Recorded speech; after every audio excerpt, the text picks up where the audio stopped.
And does any of them played in summer? Huh? Is any played in summer? Only the league. So they stop the union. They play the league through the summer. They come back. Okay, I didn't realize that. Sort of the winter months, they play the union, and then, but some of the boys I played with, they would play rugby all year round. Yeah. Just hang up their one shirt and pick up the next jersey, and then carry on going. It's incredible. Well, are you ready to go? Sorry. All right, good afternoon. Good to see you all. If you could move forward, that would be nice. We don't bite at the front. So if you could come forward, it's nice to speak to a group and you're not scattered all around. I hope you had a good lunch. I did. And we thank Pastor Chuck for being with us. And we believe that this will be a blessing for our families. I've taken some gems out of it already. And I pray that it will help us as a church family.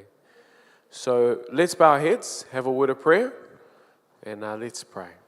Father in heaven, we just thank you for loving us. We thank you for the message this morning. We thank you for our young people and just pray that this may be a good encouragement today, that your Spirit may speak to our hearts. And Lord, most importantly, that you may be first in our hearts and lives. Bless us now and be with Chuck in Jesus' name. Amen. Use this thing, I think. Okay, so you're looking at the title. This is actually the second talk of the afternoon. We'll take a quick little break. I think I'm buzzing. So we'll take a quick little break after the first presentation. But that video that I didn't show in church, I want to show you that real quick because people were asking what it looks like there in Idaho. So let me show you a quick video and then we'll start. It all started with a vision to help struggling teens in a way that would impact generations of children and families for decades to come. But it would never have happened without a giant leap of faith.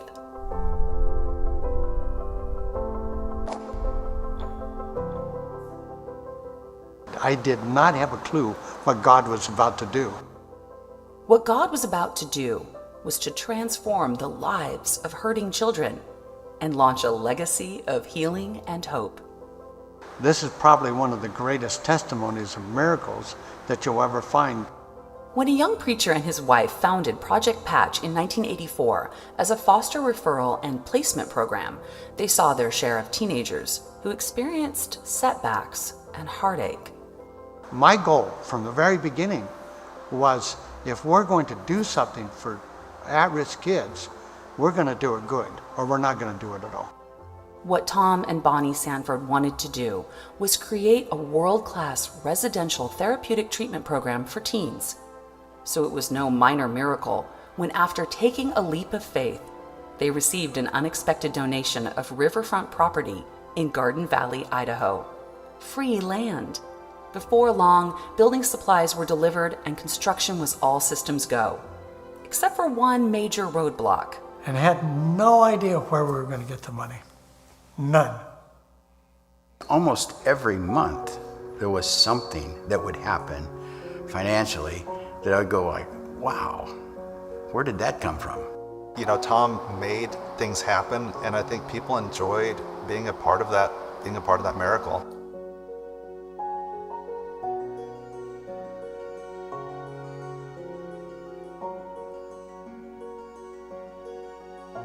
Through the generosity of donors and volunteers, the new ministry in Idaho was ready.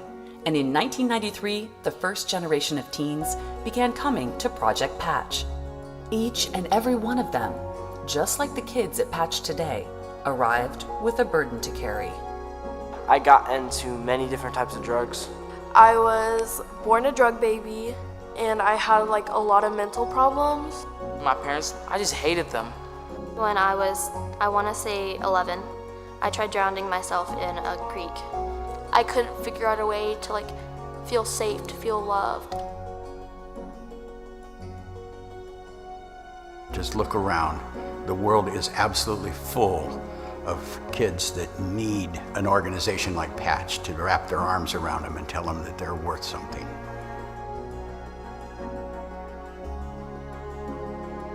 Over time, the Project Patch campus grew into what it is today, a licensed and accredited therapeutic residential program, esteemed nationwide, a school to challenge young minds, a gymnasium to build strength of character, a chapel to uplift spirits, and a committed staff to come alongside a hurting teen desperate to be loved. It's exciting to celebrate 40 years at Project Patch, but we don't celebrate how long we've existed. We celebrate the lives that have been changed. I kind of struggled with grades before I got here, and then since I've gotten here, I've gotten B's and A's. What type of person am I going to be? I'm going to be probably like, I guess, a loving person. I'm honestly thankful for this place, and it's helped a lot. I can see that there's a reason why I didn't die, and a lot of that is because I'm close to God, and I just I've changed.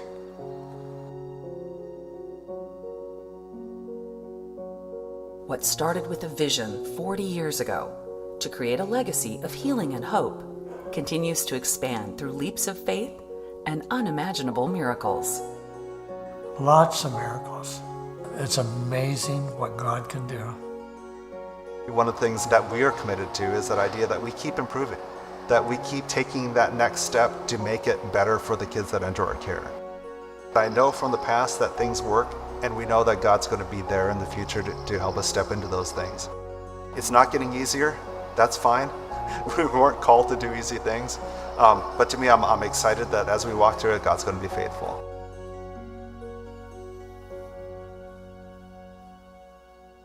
So that was the video that was supposed to be shown at church, but technology doesn't always play nice. But yeah, beautiful place. Beautiful place. Thanks to our partners like Maranatha Volunteers that have built, and they're even there right now doing work. Yeah, but beautiful, beautiful place. And we'd love to have you there.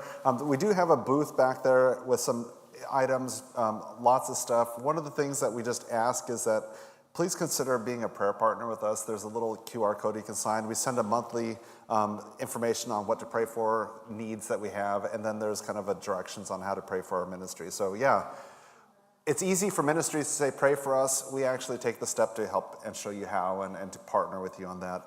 This afternoon is probably one of the harder topics that we're going to cover. We're going to get into technology invasion. That sounds pretty serious, and it really is a serious thing. We're going to be blunt about some of these things, but it's all in the context of the thief comes to steal, kill, and destroy.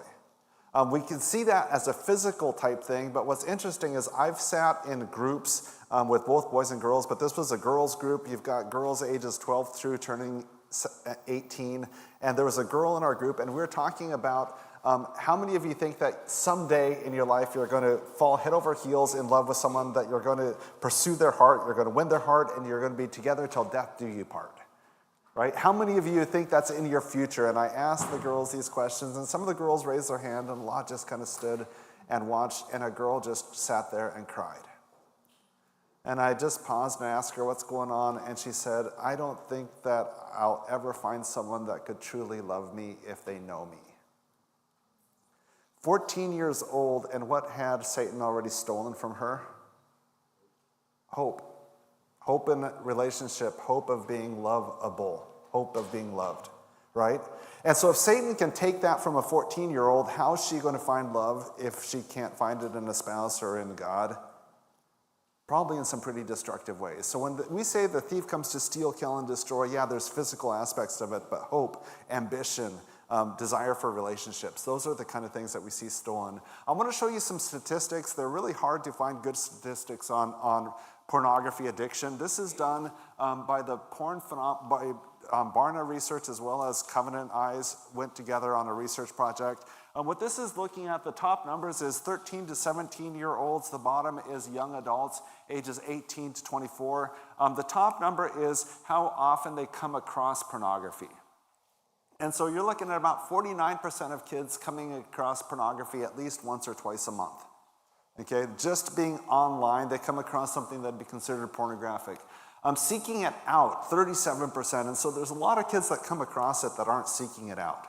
It's just one of those things that you type in a search wrong, or you get an email, or you click on a link, and you get information that you're not seeking. And then you look at, for young adults, that number's way higher. Last night in our session, we talked about the importance of raising kids in our home that have control over what they click on and what they don't click on. Remember that concept? What we look at the top group is young adults 18 to 24. That means that mom and dad are no longer probably in charge of their device, and they're using at a much higher rate, which is really disturbing. This is kind of an interesting statistic. The clear over on the left is males not practicing Christians ages 13 to 24. So this is teens and young people. About 72% of just out in the community are what they'd call regular porn users. And then you look at church kids, males practicing Christians 13 to 24, and that number is at 41%. So 4 in 10 that would regularly use porn, not necessarily want to be, but are. The number for females is lower, and so you look at females practicing Christians, non-practicing Christians at 36%, and female practicing Christians at 13%. I find it interesting because I do a lot of work with both boys and girls, and a lot of people look at pornography and say, okay, it's boys. You know, boys are visually oriented, and girls don't use pornography. And what we find is that there's a lot of shame for girls that use pornography. Both boys and girls use it. These numbers are probably underrepresented for girls in a lot of ways, because for girls to admit that they do it, there's just this even larger stigma that are placed on them. In the world that we live in right now, most of the girls that we work with are using it, not necessarily for the same reasons the boys are, but pornography is a part of their life, and there's a huge amount of stigma. What I will say is there's way more help for boys around pornography than girls, because there's a lot of books that are written or resources. For girls, it's harder, but what we have to say is that the God who is faithful helps both boys and girls. When we look at this thing, part of what I really want to point out is that let's be very careful not to create an environment where there's shame. I remember there was a man that called me for some coaching, and we were working together, and I'm like, can you tell me your story? Can you tell me about times in your life that you've really sought help? You know, what did you learn during those times? And he remembers being at a men's retreat, and there was a pastor that he had been really convicted that he needed to talk to and share his problem and get some help with. And so he's waiting for that pastor to finish talking to another pastor before he has this one-on-one conversation. You know what I'm talking about, those sorts of things at a men's retreat. And he heard the pastor say, if I have another guy tell me about their porn problem, I'm going to blow my head off. That man turned around and kept silent for another 6 years before he talked to me. So when you think about it, I don't know exactly what went in that conversation, but I know that our little things that we say and do communicate whether it's safe to talk and get help or not. You know, so what I say is that anyone that's struggling, let's make sure to bring help, not shame. Resources rather than re-traumatize people. Video games are kind of interesting because I think games in general are fun. You know, you're playing family game night. We do that on a regular basis. Just because it's on a computer doesn't make it evil. We'll talk about that a little bit more.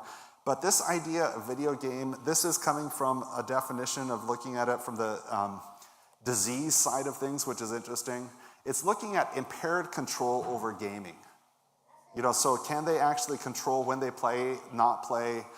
Does it take precedence over other interests or daily activities? That means that is the gaming taking over their life, and then despite occurrences of negative consequences.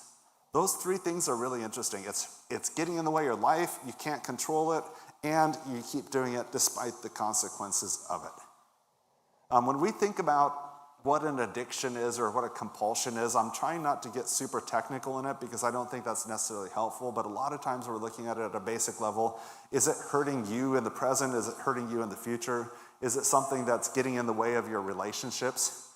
And is it something that you're able to quit when you want to quit? You know, is it life interfering? Is it relationship interfering? Is it spiritual and future interfering? And is it something that's getting in the way of quitting?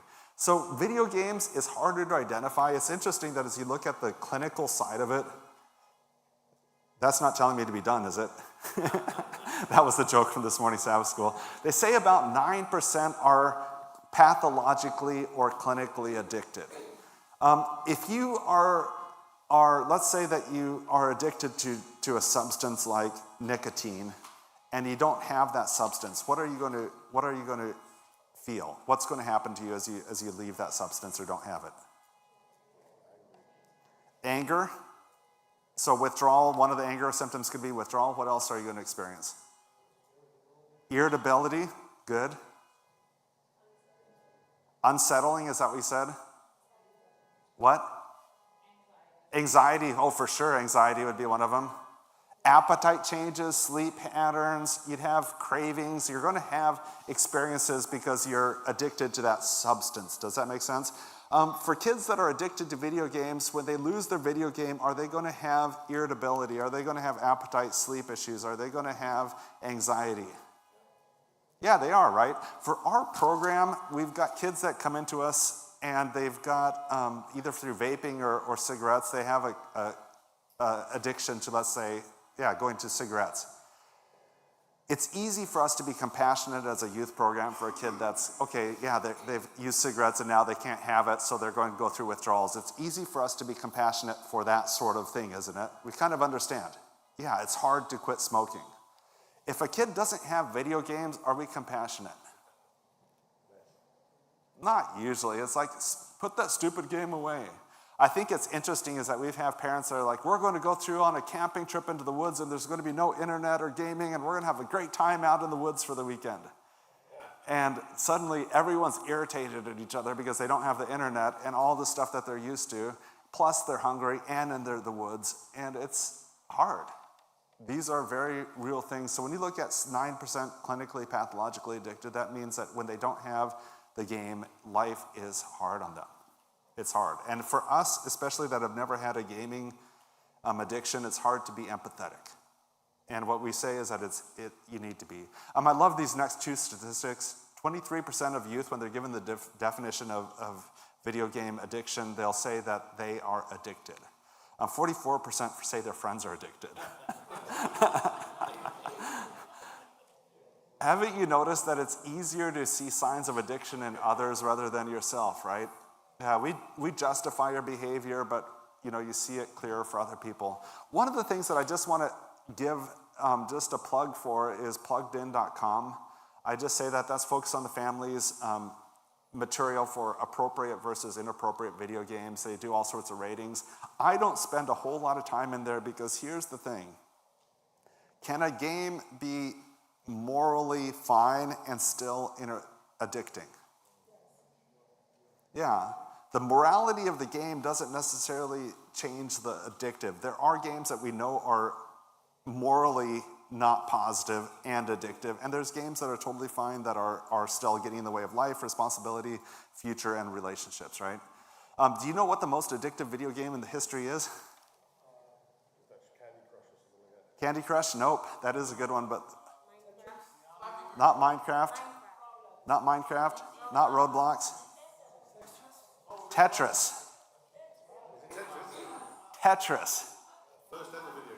Tetris had the most number of people playing. Is there anything immoral about Tetris? No, but did it get in the way of people doing relationships in life? And here's what's weird about Tetris. If you ever played Tetris and stopped playing it and went to sleep, what did you do all night long? Arrange stuff, right? It just got into your system. There's plenty of addictive games. I think it's so funny when you think about all the time that Bill Gates has wasted for people. For you teens, you realize that when when your parents first got a mouse, they didn't know what to do with it on their desk, and it had a cord attached to their computer with a mouse, and they looked at it and they were confused. And so Microsoft had 2 games that they put onto a computer just to teach adults how to use the mouse, to do drag and drop and click and all those kind of things. Solitaire and Minesweeper were games introduced just to teach adults how to use a mouse, and that is the start of wasting all sorts of time. Some of you are like, I love those games. Those are the good old days. But here's the thing I want to say is that for so many times we come to this seminar and parents are, yes, be worried about immoral video games. But at the same time, let's not forget that when the thief comes to steal, kill, and destroy, sometimes he does it with stuff that just robs of time and connection. It doesn't necessarily have to be immoral. This is an interesting statistic. It's kind of hard to see. This is taken all the way across from 91 to 2015, you're seeing each kind of year they did studies of high school students, and they're showing the number of depressive items, symptoms that they checked off. And so what do you see happen at about year 2011?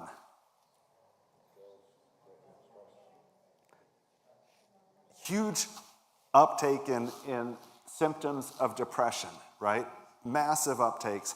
And part of the reason that makes this hard is what happened in 2011. So scientists argue about these numbers all the time. I'll just say that. What caused this to happen? Was the world changing at that point to make things much more dangerous? Yeah, the world was changing in 2011. What else was happening? What they say is that in 2011, the smartphone rate surpassed 50% for teens.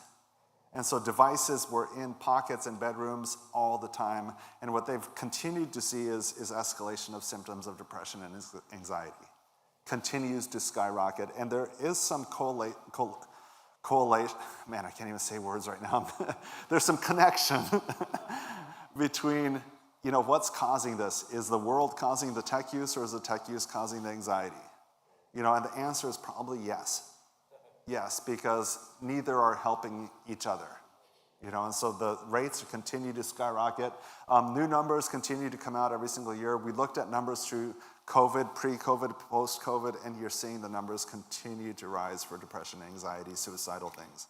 We're going to go into this number on depth a little bit later, but what's interesting about this is increase in suicidal risk with days of electronic device use. And this isn't necessarily productive electronic use. This is more like the entertainment. This could include YouTube, video games, just browsing the internet, social media, that sort of stuff.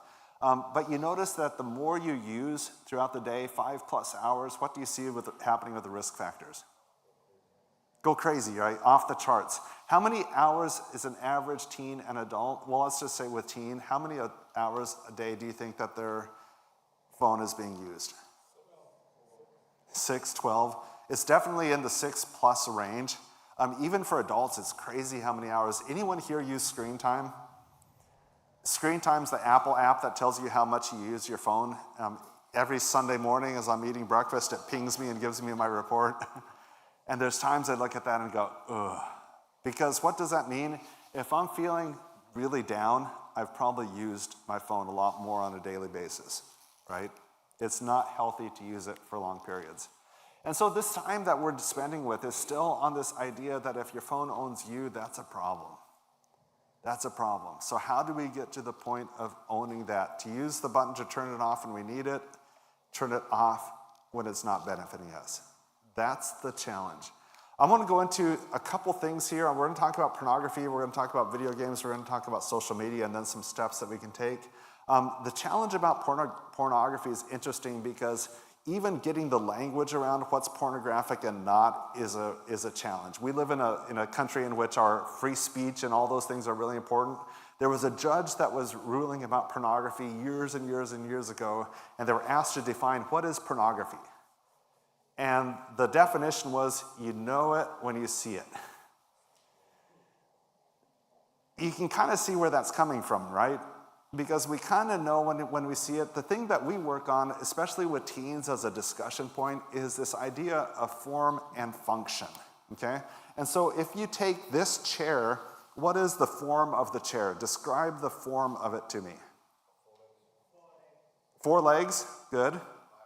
Okay, it's a backed chair. There's a seat with a cushion on it. Okay, so we have the form of the chair, the color of it, the size of it, you can measure it. That gives you the form. What's the function of the chair? To sit, right? So that was the designer designed this chair in that form for a purpose for the function of sitting. Pretty clear, right? Okay, so the question is, can you use it for other things? What are other functions of this chair? Oh, stand on it. So this can be a ladder. Does your OSHA or whatever it is approve of it being used as a ladder? Okay, so it can be used as a ladder. What else can it be used for? Hit people. If you're strong enough, that's I'm going to say, okay. So you can try to hit people with it. What else? Shelf, pile stuff. You can use it to lock doors in the movies, right? So here's the thing, is that the function was built by the creator of that object. The form and function had one purpose, but that function can be changed, right? For other good purposes, as well as maybe some like throwing it that aren't ever in the mind of the person that created it. With teens, we talk about, and it's harder and harder for them to understand nowadays, but imagine a swimsuit catalog. Something you got in the mail that was trying to sell you swimsuits, okay? So can you picture what that is? What is the form of that catalog? What does it look like? What's it made out of? What's in it? So paper? Pages? Okay, there's pictures in there. What are the pictures of? Most likely women in swimsuits, okay? What else is in those things? Maybe some description of the swimsuit, maybe some description of the sizes, pricing information, ordering information. So you can picture a swimsuit catalog, right? What's the primary function of that in a woman's hands? Buy swimsuits, right? Although there is a secondary thing that women typically do with a resource like that, is they make fun of the people. That's not real, that's been photoshopped. And so they're either ordering swimsuits or being like snide with it. You know what I'm talking about? Like making social commentary or buying a swimsuit. Pretty clear though, the form of it's made by a company in a specific form to sell swimsuits. Okay, so now imagine that you've got a 12-year-old son, and in a secret place in his room is this catalog. Okay? Has the form of it changed? Has the function of it changed? Who changed it? He did. Something that wasn't maybe pornographic became sexualized. Does that make sense? And so part of what I think is a real challenge when it comes to pornography is that some things are obviously pornography. It's created sexual context for sexual arousal for that. I mean, that's pretty clear. But at the same time, what we realize is that we live in a world in which we're responsible for stuff. Taking something that's innocent and transferring it, making it something different. With our kids, a lot of times they want to argue about nudity being pornographic. How many of you have ever been to Florence and seen the statue of David? Is that porn? Is that pornographic? He's naked. People have been bothered by it for a long time. What's interesting for me is that the form of it is marble, right? An imagination of what David looks like. Is it actually what David was? No, but it's an artistic representation of David, right? When I walked into the room and saw it, what was my response? You weren't there, but I'm like, wow. It was amazing. I mean, it's simply amazing. It causes people to just kind of look at it. So, is that pornography? No, but for some people, it could be a struggle, right? Because of what their mind is doing. And so part of what I really look at is our responsibility as a society is to really not just look at, yes, that's porn or that's not porn, but part of us is to what's my responsibility in this? What's my responsibility? Because part of the problem is that, especially in church culture, we can get to the point of blaming a lot. There's been a tradition of men blaming their lust on women, that I wouldn't have a problem if they wore a higher dress line or longer skirts, or I wouldn't have a problem if, and in a sense, it's that idea that it's the woman's fault that we struggle with pornographic or sexualized thoughts. The reason I struggle with this is because I think you could be in a room full of men and you'd still struggle with sexualized thoughts. The early church fathers, which I'm not sure we study this monastic type stuff in the Adventist church a whole lot, but part of their reason of going into the desert out in Egypt was that they wanted to be in a place that they couldn't blame anyone else for their sin.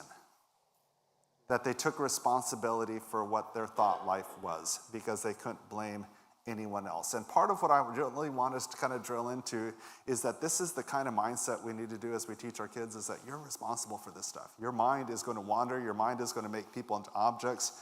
Sure, you can blame the sex industry, but what's happening? What part are you playing in it? What part are you playing? And that's an important thing. Google is teaching most of us about sex in the privacy of our browser. That seems like one of the most obvious sayings that you can look at. There was a mom that talked to me during one of the seminars. She said, my 10-year-old boy went online and he typed into Google, what should a 10-year-old boy's body look like? What was he wondering? Am I okay? Am I developing all right? What did Google give him? Yeah, picture of sexualized contact, yeah, picture of David, all sorts of really weird stuff. And so the strange thing about it, does Google ever tell us you're fine, go to bed? Imagine you guys have, this is the Celtics, right? So let's just imagine that I want to find out, am I a normal male? Okay, I want to find that out. So I'm going to go down to the garden, is that what it is? I'm going to go down to the garden during a game or during a practice. I'm going to go into the building, I'm going to walk down onto the court, and I'm going to figure out whether I'm a normal male or not. What would I discover? I'm shorter. I can't jump. I have none of the physical skills that the other guys do. I would feel like I am weird, right? There's something wrong with me. When in reality, I'm pretty normal. I'm pretty normal height. I fit on airplanes. When people go online, especially for sexual things, to figure out, am I fine? Do I know what I need to know? They're going into a world that's not normal. They're comparing them against themselves physically and sexually to a world that's not the normal world. The problem is that for kids, especially young kids, they don't know the difference. They can't tell the difference between Google, weirdness, and what's true and authentic. And a lot of times it's too embarrassing to ask a parent. I mean, it'd be weird for a kid to say, am I normal? But it's important to be in a relationship. And what we say is that it's important to flood your kid with really good facts about their physical development, just so that they don't go to the internet to ask. Create an environment where they can come and talk to you about all sorts of things. And this can be really embarrassing. When my girls were like 3 or 4 years old, we had age-appropriate body books. And we're at the public library one day, and my little daughter shouted out to my wife across the library, Mom, can we get the book on menstruation? Which creates an embarrassing moment. But honestly, being able to talk and have them know that Dad and Mom are comfortable talking about difficult things, that's really, really important. To be able to know that they can have their questions answered. Dad and Mom will always tell you the truth. Will always tell you the truth. Part of the problem with pornography is that it tends to increase our appetite and decreases sexual satisfaction. And so the more they use it, the more frustrated sexually they become. And so you've got a teen that has hormones running around their body that are really sexually excitable, but as they use pornography, it just is like drinking salt water. Rather than the appetite going down, the appetite goes up. And so it's just an unforgiving urge that it adds to them. I use a lot of studies for the kids, and we have quite a few kids that might not be as receptive to Bible truths. Let's just say it that way. You know, they're used to the Bible being prude, and so they okay, the Bible just doesn't, get teenagers in their world. For the boys, I use Gentleman's Quarterly. It's a magazine, a fashion magazine for men. Gentleman's Quarterly, through an article, tried to study, is pornography good for guys to use? Is it helpful or not helpful? They didn't have any kind of spiritual bent doing it. They were just curious, is this helpful or not helpful? Much more detail, but one of the things they discovered is that there's this thing called the Coolidge effect that happens in pornography. So something that excited you one time, the next time you go back to it, it's not as exciting, and so you're seeking new excitement. And so if you clicked on a link and you followed that link and it's like, that was pretty exciting. Next time you go there, that's not as exciting. You start following something else and something else. I remember as a teenager, my parents found some magazines in my room, and while it was an intensely embarrassing thing for them to find, they could kind of look at those magazines and see why I'd be interested in looking at it. Does that make sense? They were just like magazines of girls, and they're like, oh, boys are interested in girls. They still confronted me about it, but they kind of understood. Does that make sense? Nowadays, when parents and wives are finding internet pornography, they're finding stuff having to do with rape, they're finding stuff having to do with incest, they're finding really tragically horrible things. And the problem with that is that they're like, how can this person like that?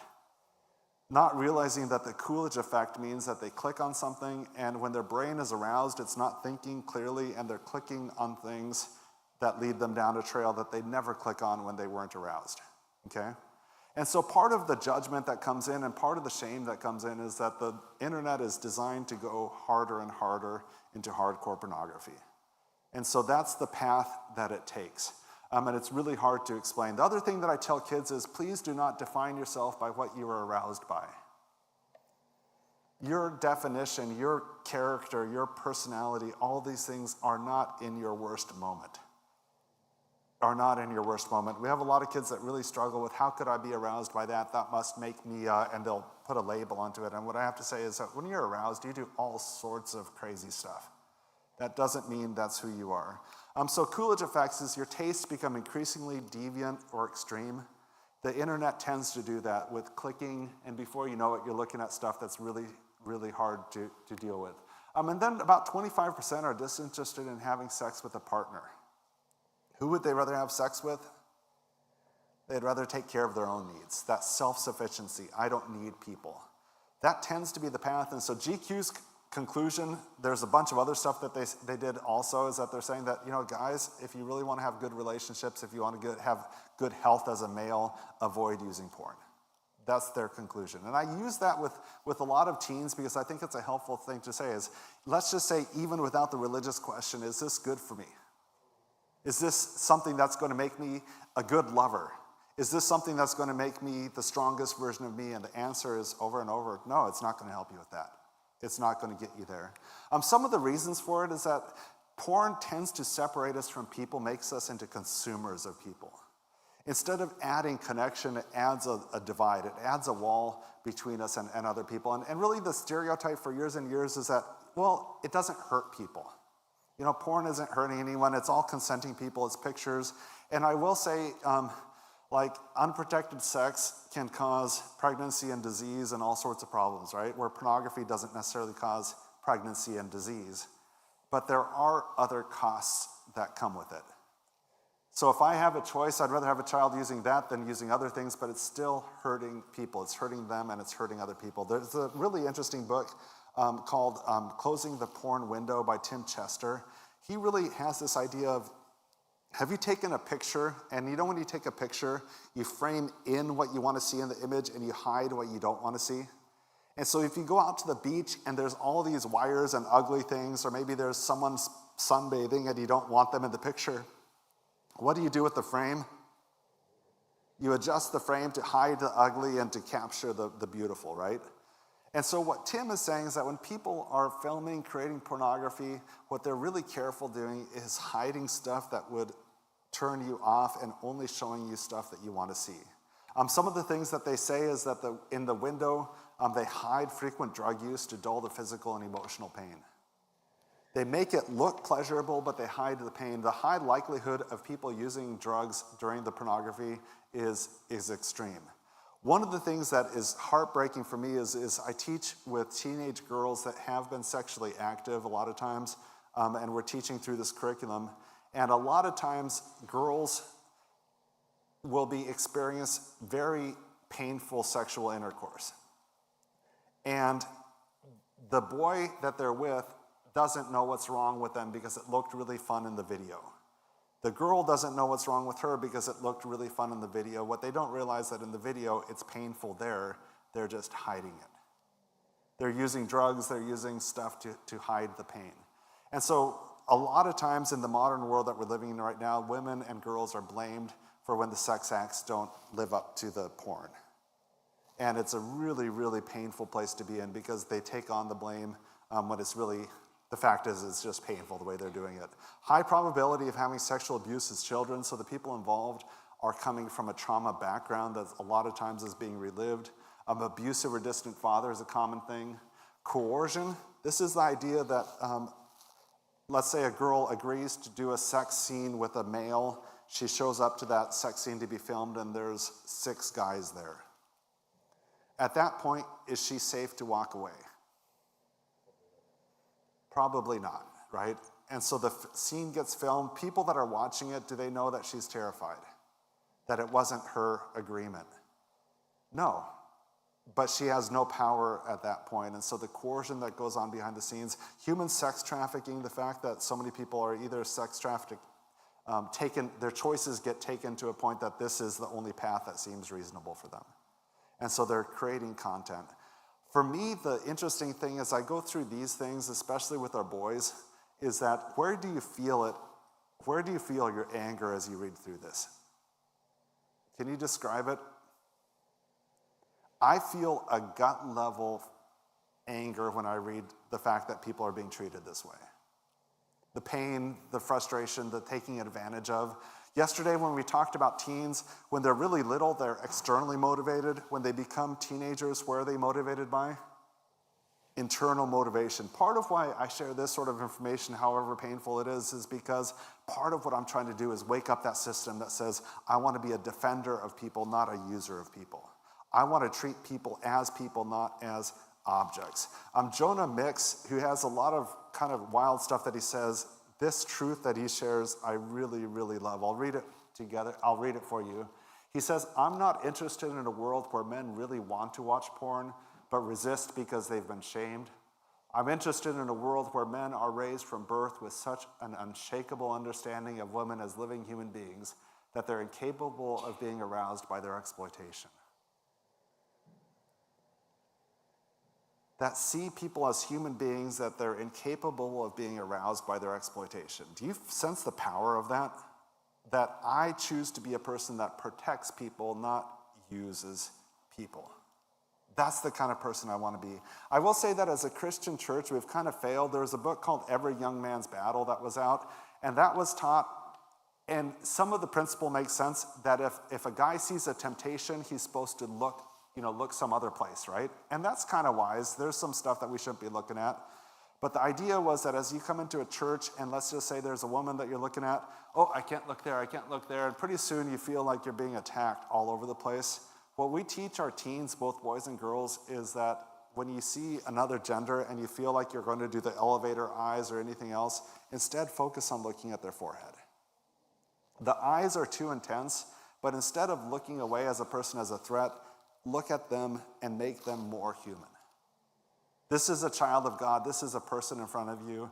Yeah, let's flee temptation, but at the same time, let's not dehumanize women. Let's not dehumanize man. Let's see them as a child of God. And so the idea is, let's look at him as a human being. We really call on guys and girls to be defenders of other people. Let's make each other stronger. Another temptation that I think is really interesting, I've got a long quote that I'll show you next, is just this temptation in our world right now to be self-sufficient. I don't need anyone is the temptation. I'm fine by myself.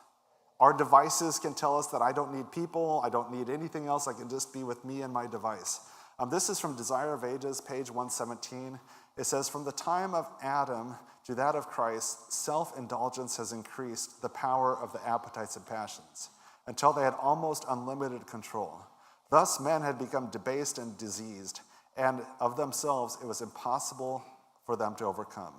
In man's behalf, Christ conquered by enduring the severest test. For our sake, he exercised a self-control stronger than hunger or death, and in this first victory were involved other issues that entered into all our conflicts with the powers of darkness. I think what's interesting to me is that we weren't designed to be self-sufficient. We were designed to be in relationship with God, connection with God. And that's been restored.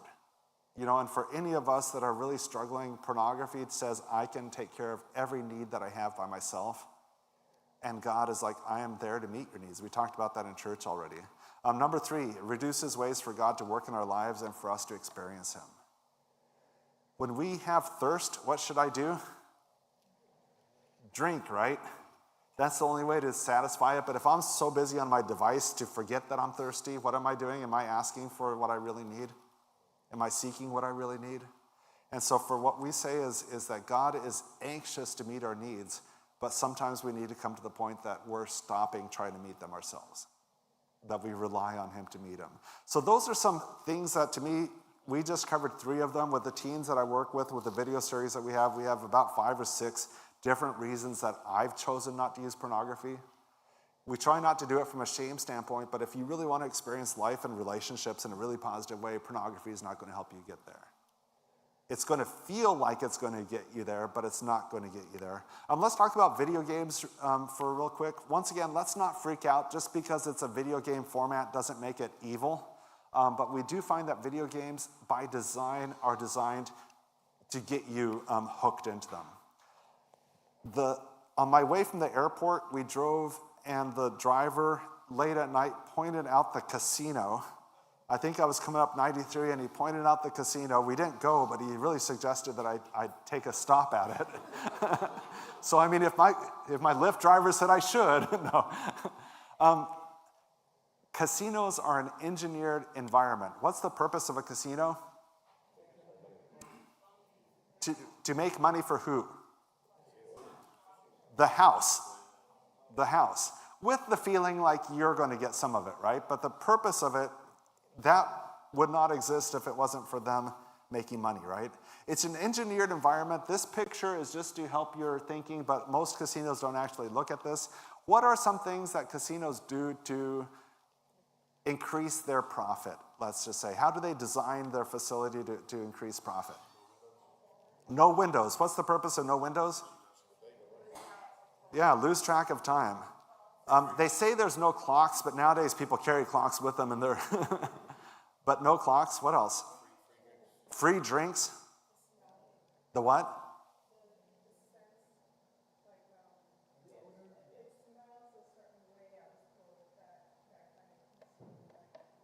Interesting. I have a theory that Walgreens uses a certain smell. Do you guys have Walgreens out here? Because Walgreens and CVS carry the exact same thing and they smell different. I don't know, but you're probably right, is that they use some way of, because smell calms. Yeah, engineered sense for sure. I'd 100% believe that. What sound happens in the casino when you win? Lights and sound. It's pretty exciting, right? When you lose, what sound does it make? Quiet, right? Casinos, they're designed for money, but what do you actually get? Tokens, chips, right? Yeah, so why chips rather than cash? Yeah, you have a chip, that doesn't seem like the mortgage, does it? Right? Nowadays, you're swiping cards instead of that, because they've discovered that when we swipe cards, it doesn't even feel like money at all. So it's an engineered environment. In Australia, I was talking about this, and there was a contractor that had been building a casino, and one of the requests from the casino was that they put in a system to change the oxygen level in the casino. The idea was, at certain times of night, people are going to start getting tireder, and if you can increase the oxygen, it might make them more alert. Or it could cause outrageous fires when the place caught on fire. So it didn't happen. And here's the thing, wouldn't that be fantastic if you could use that in church? Like, partway right now, with the sleepy in the afternoon, I could just like pump up the oxygen here and wake you guys up a little bit. So they're making that much effort in a casino because whose benefit is it for? I'll just ask that. It's for their benefit, right? It's for their benefit. Grocery stores are engineered spaces. You can tell that because whenever you get in the grocery store, what do you want to buy? Milk, eggs, bread, maybe peanut butter. Are any of those sold together at the front of the store? No, all over the place. The grocery stores are engineered for a different perspective for kids versus adults. So the reason your kids are always grabbing stuff and throwing it in the cart is because it's designed for them to do that. That's the behavior it's designed for them to do. And so engineered things are all around us all the time. And what I have to say is that video games are probably the most engineered item out there. They're designed to get you playing and keep playing and keep playing and keep playing. That's what they're designed to do. And so when I talk to a teen or a parent, they're like, my kid plays for hours a day. I'm like, sounds like what the program's designed for them to do.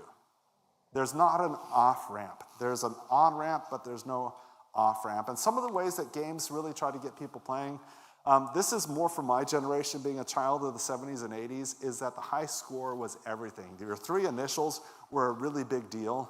Nowadays, a lot of games don't have high scores. Some of the online games have a high score, but it's like that weekly average. Not weekly average, it's your weekly high score and then it resets. A lot of times if games do have a high score, they show you passing other people, but you have no idea whether those people are real or not.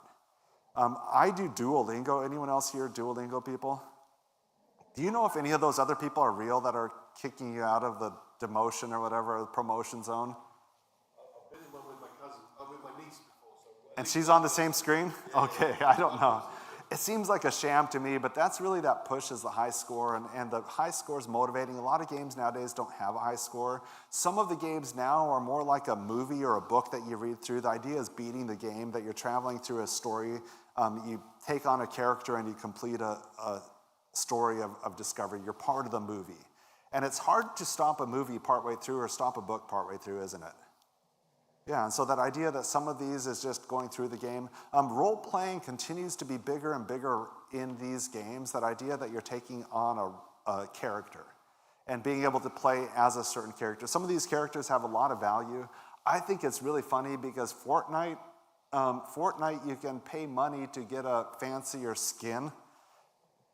What benefit is there in gameplay for having a fancier skin? None.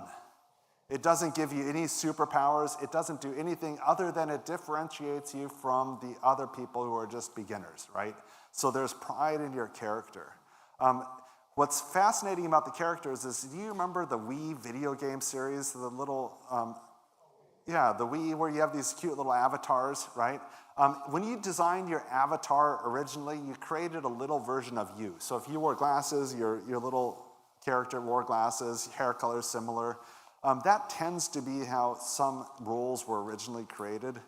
Nowadays, especially if you study like Korea, where Korea tech kind of leads the US when it comes to like video game culture and some of those things, there's people that they will change their physicality to match their game character rather than the other way around, right?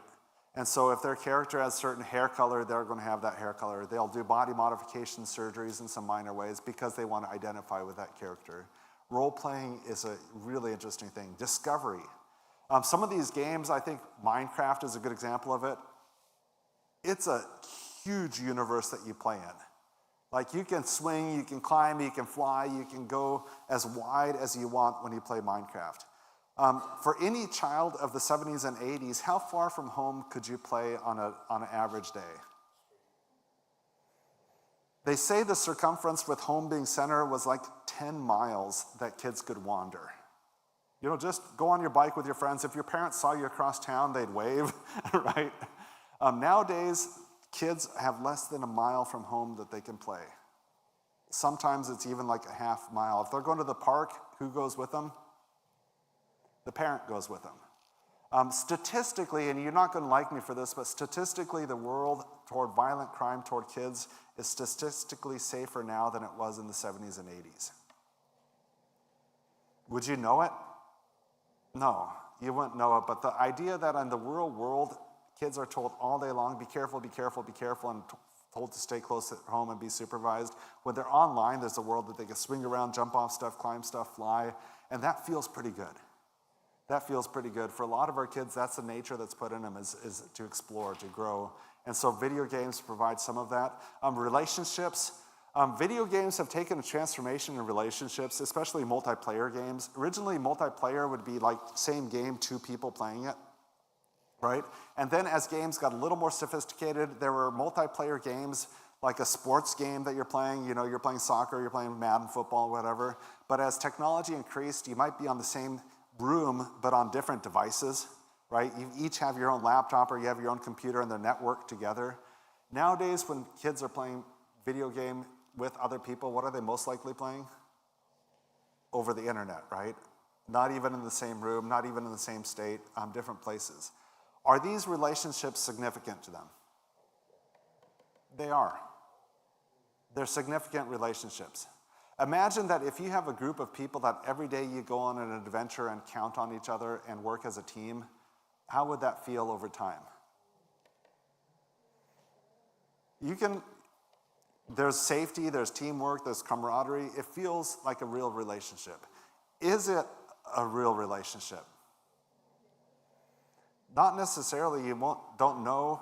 Sometimes you don't know the gender, the age, you don't know. Sometimes it's on this set little bit of information, so you're not totally sharing life together. Yeah, please, Pastor. They've shown people who have played together for, say, 4 or 5 years meet for the first time. Yeah. So they'll fly from around the world and they'll meet up and they just run and hug each other. And it's just because they've played games for years. Yeah. And now they meet in person. Yeah. It's just like. Yeah. And for kids that are starved for relationships, it's relationships in a controlled environment, but they are relationships that matter to them. I'll just say that. They're significant relationships. Is it what I choose as an adult? No, but for them, part of the reason relationships, and this is real interesting. I had a mom that talked to me about, a dad talked about, we rarely have dads raise their hand in seminars to talk about their own life, and it was a dad that said post-college, he and his friends, his college friends, were losing touch with each other, and so they got together and started playing World of Warcraft once a week. So him and his college friends would be all over the US, but they'd play this video game together. It got to a point for him that he was playing with different groups, he was playing with different people, he was playing all the time. His sons one day came to him, they were preteens, and said, "Dad, can you teach us how to play?" And they're like, "Why?" And he's like, "Why do you want to play this game?" And they said, "So we can be with you." And that crushed him. That was the day that he started making changes because he realized that his sons wanted a relationship and he was just having a relationship with a bunch of other people. But part of the difficulty about this relationship, let's just say that you're a teen and you need to study and your friends beep you and say, "Hey, we're going on this adventure, we need you and your character." And you're like, "I need to study." Which ends up winning? The friends in the game win, right? That is a huge part of pulling teens in. People are hungry for relationships and they'll take it where they can get it. Some games have no end in sight. You can just show up every single day and play and play and play and play, and it's consistent. When we talk about that whole disconnection part, this game can predictably help me disconnect from the pain of this world. And that's what some of the kids long for. And then there's just the physiological dopamine, sense of accomplishment, excitement, adrenaline, all that stuff that they're longing for, the connections that they're making, the feel good of getting things done. So here's the thing is that when you talk to a typical teen, "How you doing?" What do they tell you? "Fine." Okay, huh? Grunt a little bit. If you really want to know maybe a little better glimpse into what your child is experiencing, ask them, what games are you playing and why? Figure out, are they doing a lot of role playing? That might give you insight into how they feel about themselves. Are they doing a lot of discovery? Are they doing achievement type games in which you're just trying to show that you're high score? Just become curious because their games that they're playing can communicate some of the needs that they have. And then you try to meet those needs in real time, right? In real life experiences rather than game experiences. Once again, God says, "I'll satisfy your desires with good things." Some of these desires, they're satisfying with these aspects of the games, and you're trying to help them out. Video games, huge loss of time. It's one of those things that people that play just lose track of time all the time. It's just super frustrating. Video games can have a huge loss of impact in the sense that if you play a video game for a whole day, at the end of the day, does it give you like "you did it, nice job, go to sleep"? It gives you another level, right? The other thing about video games that I find interesting in the world as it keeps changing a little bit is that this is one of my weaknesses. I do not enjoy listening to 10-year-olds talk about video games. It's just not that exciting to hear what they built and what they did, and it's hard for me to be present in those conversations, right? And I think a lot of people relate to that. Even people that enjoy video games typically enjoy telling people about their gameplay, not listening to other people's gameplay. Right? Where if someone built a Ford or built a Lego set, there's something that you can point to that says, "Ta-da, I did that." With video games, there's hardly anything that you can ta-da and point to until live streaming really became a thing. So now a lot of the video game culture is not just playing a game, but it's watching other people play, follow people, or have people watching you play and giving you prizes and a bunch of stuff. So video game now has become much more of a spectator sport. I think part of that's just because people want to feel like they're doing something significant. So the gameplay, that side of it, especially the culture that's surrounding gameplay, continues to change. Loss of connection. What we see is a lot of times is that friend groups fall apart the more you game.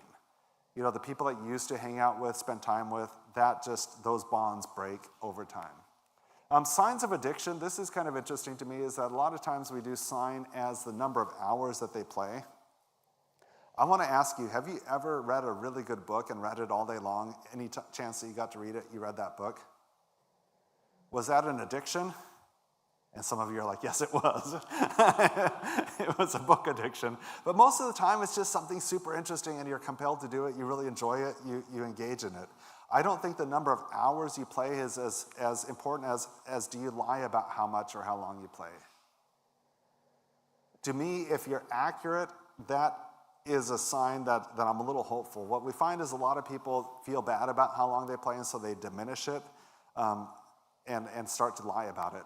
Do you try to stop and can't? Do you try to get up to do your homework? Do you get up to do a task that needs to happen, but you're called back to the game? Do you try to go to sleep and you can't?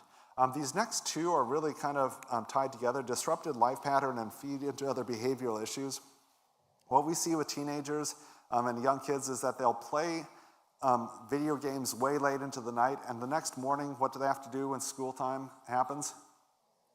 The alarm goes off, they're exhausted, they don't wake up in time, a parent comes in and throws a shoe at them, they have this altercation for their first thing of the day with a parent, they've maybe slept past when they want to do, they get ready to go to school, on their way to school they discover an assignment that's not done, they're working on their assignment as fast as they can in the bus or whatever, they get to school, they're tired, they're irritable,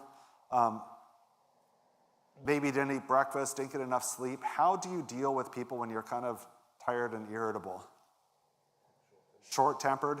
I find that if I lack sleep, I become super reactive and I read way more into a situation that if someone says, excuse me, can I get by? I'm like, what are you doing to me? I become really explosive and reactive because I take things through a lens of sleeplessness and irritation. I just become much more short. And so a kid has a rough day at school in which they maybe have an altercation with a teacher is disappointed in them because they're not doing their work. And by the time you get home, what do you want to feel? You want to feel peace, right? You want just your bad day to end. And so what do you do to do that? Go back to the gaming. Go back to the gaming. You play a little bit more. Maybe you run down and do some family stuff. In the evening, you're playing video games. You're watching YouTube video stuff. You have your homework's going down. Before you know it, your cycle gets flipped around. And you start having worse and worse days. One of our staff members, he said while he was in college, he was a pro gamer, so he was paid by Logitech to play video games. He lived in Washington State, and he was playing against people in Australia, New Zealand. And so his nights turned to days because that's how he was profitable, and he was still trying to go to college, and honestly, it just blew up on him. And so the idea that it feeds into other behavioral problems is real common. Just because your gaming isn't necessarily bad, but the gaming and then loss of sleep, not doing the chores, all that stuff starts to compound after a while. Can they get up and do something else fun? It's a day with lots of snow. Everyone's going out snowboarding. They love going snowboarding in the past. Their friends say, can you come snowboarding with us? And they say, no, I've got to do what? Homework. That's what they say. They don't say, I got to stay home and play games. I've got homework to do. And so they don't do a fun activity that they've done in the past. Here's the wild thing is that when their friends get home, they go onto their devices, and what do they see evidence of? Yeah, not only did they play video games all day, but they recorded it and put it out on their servers. And so it's kind of crazy to think about. That hurts relationships. And so when I look at this whole list, what I'm looking at is there's a cumulative effect that's saying something's wrong, not just one thing. The temptation of power, that's the other thing I just want to share a little bit, is that video games really give that impression that I am hyper powerful. I like to skateboard. I'm not very good at it, and I've got great videos of me falling on my head. I wear a helmet when I do it just because I need to. When I play a video game of Tony Hawk, what kind of skateboarder am I? I'm very good. I can do all sorts of tricks. In real life, can I have that sort of power? No, not at all. Basketball. I like playing basketball. I can't dunk. Are you surprised? In games, I can dunk, and you should be amazed at my abilities. Football. So in gaming, you have the power to do stuff that you can't in real life. which is really important. Desire of Ages, page 130, the consent to live for the service of self and Satan is satisfied. Excuse me, they consent to live for the service of self and Satan is satisfied. While he allures them with the hope of worldly dominion, he gains dominion over the soul. That whole, I want to be better, I want to be powerful, that's a trap where it just opens up all sorts of yuck to get into our lives. Just wanting to be the best. Let's move on to social media. We'll go pretty quick through that. Once again, social media isn't all bad. We talked about Adventist World Radio. We think about Project Patch, the stuff that we can do for good on social media. The teen awareness, the gospel is being shared on social media, and there's some really destructive stuff. You saw this statistic, this chart earlier. I just want to show really quick that you notice at the very start, none has a little more risk than some. Do you see that? One of the things that we just have to recognize is that our kids have fear of missing out, FOMO, is a real common thing. So if they don't know what's going on around them, they will make up the worst possible things. So if they don't know what their friends are doing, their friends are probably all having fun and purposefully didn't invite them.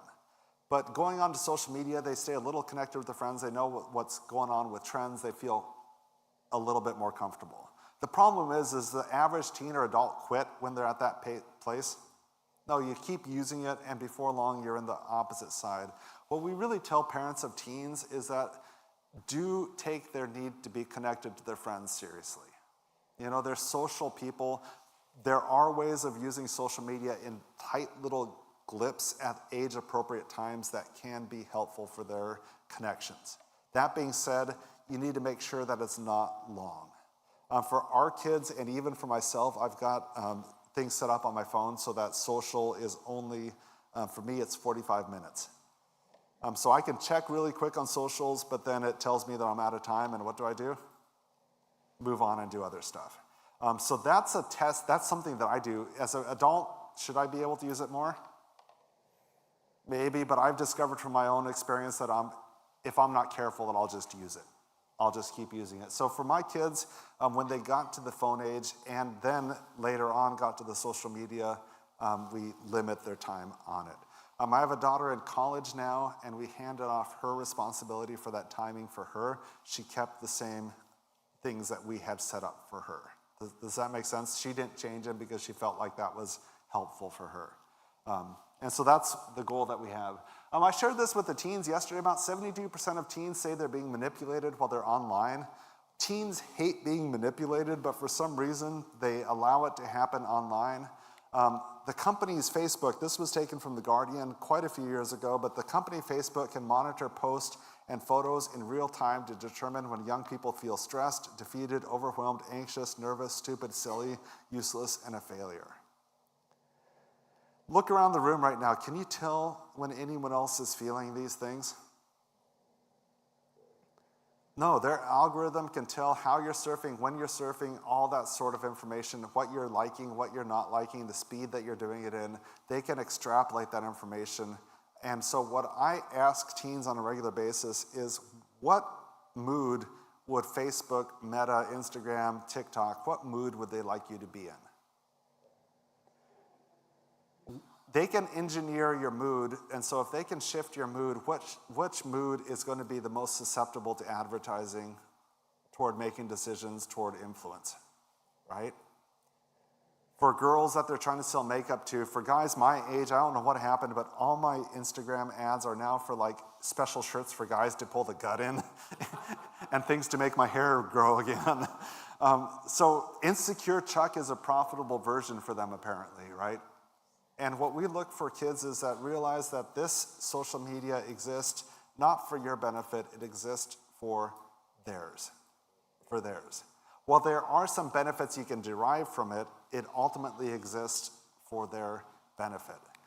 This guy named BJ Fogg, he teaches at Stanford University, so one of the smart universities on the other side of the coast. BJ Fogg has done a lot of good stuff, so don't take it wrong that I'm introducing him as a villain, although I think he has caused a lot of problems also. He has the behavioral, let me see the actual word here, innovators. He's got the behavior design lab. And so he uses technology and psychology to introduce human behavior. I think this is interesting. The focus areas include health, financial well-being, learning, productivity. Do those all sound good? And then you have and more. And what we find is that his students are people like Instagram's co-founder, people involved with Twitter, people that are involved with Amazon, people that are involved with YouTube. They design products to get behavior change. Sometimes for the positive, a lot of times so that they can sell you stuff or manipulate you a little bit more. The BJ Fogg model is a real simple model. You can watch YouTubes, you can go on, he's got TED Talks. Really interesting guy, very, very smart. He's got this model that if you look at from the bottom, whoops, let me see, right here, from hard to do to easy to do, this thing called ability. What he says is that human beings, if something's hard to do, no matter how many triggers you have, you probably aren't going to do it. But imagine that you're sitting at home watching television and there's a bag of chips sitting next to you, open. What are you most likely going to discover that you do after the show's over? You ate them all, right? Because it's really, really easy to do. Okay, so a lot of technology wants to make things easier and easier to do. On the left side, you see motivation from low motivation all the way up to high motivation. If you have low motivation, they could give you all sorts of prompts, but you're not likely to do anything. I think about high school. When I was in high school, I wasn't interested in other languages around the world, right? I was barely interested in speaking English. So imagine high school English boys grunting, and suddenly this foreign exchange student shows up from some country with this really hard to speak language. Has the motivation for the boys changed? Are they willing to learn another language suddenly? So the motivation changed because suddenly the girl did it, that was the prompt, they'll do something hard. And so no, even if it's hard, if the motivation's there, they do it. And so BJ Fogg has this idea that ability, motivation, and triggers, those are things that you can work on from the tech world. Some examples that we have to make easy to do. How many of you have a watch that tells you how many steps you took in a day? How many flights of stairs you climbed? How many hours you stood up? Would that be impossible without that device? It'd be really hard, right? To click every time you stepped. So Exercise Tracker took something really, really hard and made it easy to do. You think about Amazon. How hard is it to shop on Amazon? Do you have to enter any new information, addresses, delivery, all that sort of stuff? It's just boom, it's there. You can actually talk into your device and it'll order it for you. All that sort of stuff, push a button, bam, it's there. And so a lot of people, that's the goal, is to make it as easy to buy as possible. On the motivation side, it's interesting. A lot of motivation is around streaks. A streak is every day doing this thing over and over and over, and you get a streak going. Snapchat is probably one of the more famous ones for really starting this streak thing. With Snapchat, if you and I were Snapchatters or whatever they call it, and I send you a picture every day and you send me a picture every day, we have a streak going, okay? If I send you a picture and you don't send me a picture, what happens to our streak? It's gone. It's gone. Guess what you get when you get a super high streak? A super high streak. That's what you get. It's not worth much, but you get a super high streak. But here's the problem is that when our teens come to our youth program, they lose all their social media. They don't have phones. They don't have communication that way.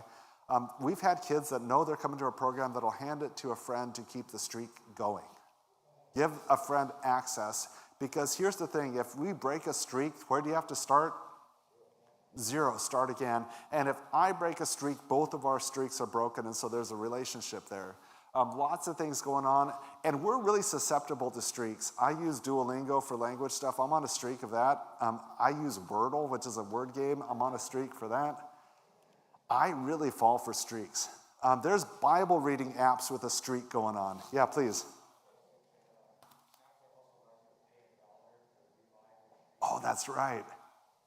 Pay $1 so you can brag about how many days you took dark sky pictures for your friends.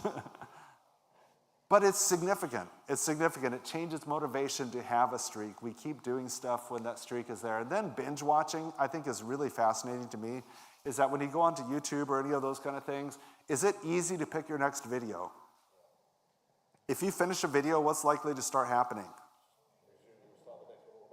Next one will play, or you've already selected your next one. Super easy to do. The other thing that's interesting about the motivation around like YouTube and some of those things is that, especially for teens, the idea of showing up to school and everyone else has seen it but you, right?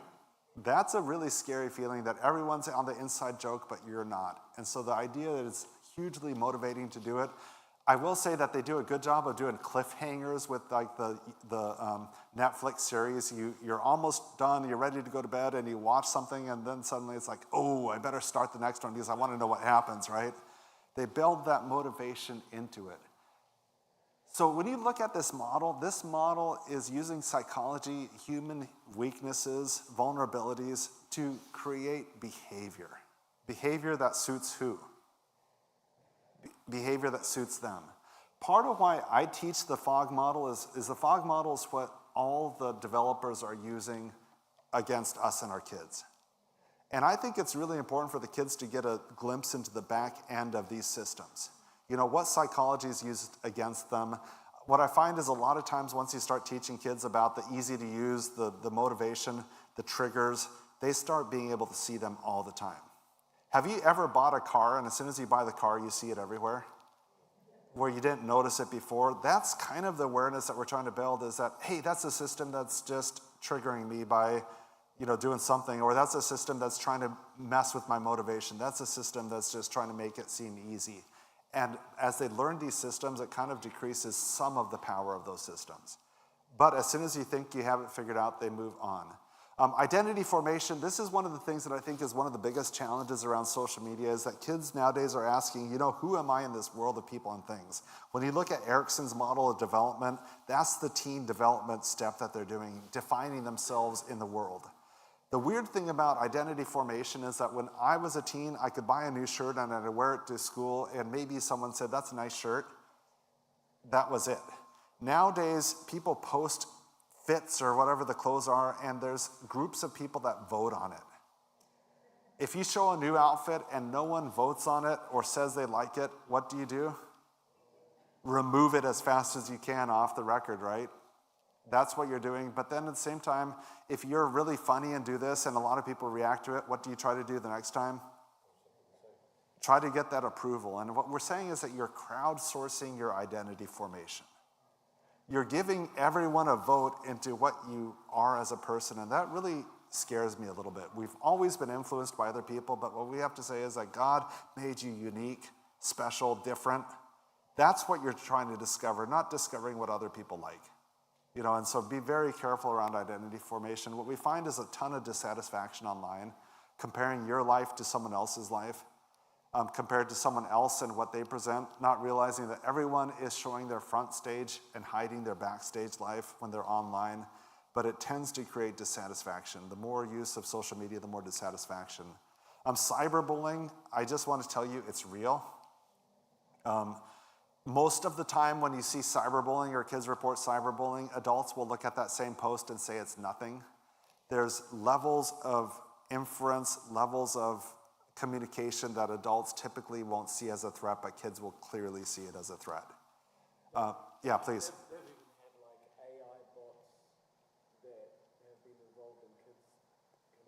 Yeah, horrible stuff. We see another level of this, not cyberbullying, but we are now teaching our teens in our youth program about sextortion. Sextortion is when someone calls and say, hey, we have these pictures that you've shared online, or we know what you've done in your search history, and we'll delete it when you send us this amount of money. One of our former staff, her teenage son, who's just this great kid, she caught her teenage son in her room taking her credit card because he had been threatened that something was going to be revealed publicly, and he was scared to death. And so now we're teaching teens about what do you do when someone tries to extort you with sexual stuff or use your worst moments against you. That's a scary thing. That's a scary thing. But we're seeing, the consequences of teens, whether it's cyberbullying or sextortion, is that we're seeing loss of life. And what we have to say is respond to it. This would be a whole seminar, but respond to your kids' needs. Take their needs seriously. If they feel scared, they probably have a reason to feel scared. If they're afraid about it, one of the things we say is that a lot of times we'll say, just turn off that stupid phone. There's a part of the brain called the cingulate. Imagine where a mohawk would go. As an adult, when you feel anxiety, there's chemicals that are released to your cingulate that bring you down, calm you down. Oh, it's going to be okay. For kids, that part of the brain gets amped up even more. And so if you say, don't use your phone, get off your phone, forget about it, that part of the brain will be using their worst parts of the imagination to imagine the very worst things that their friends are doing, and it'll amp them up even more. And so be very careful about just ripping the phone out of your kids' hands.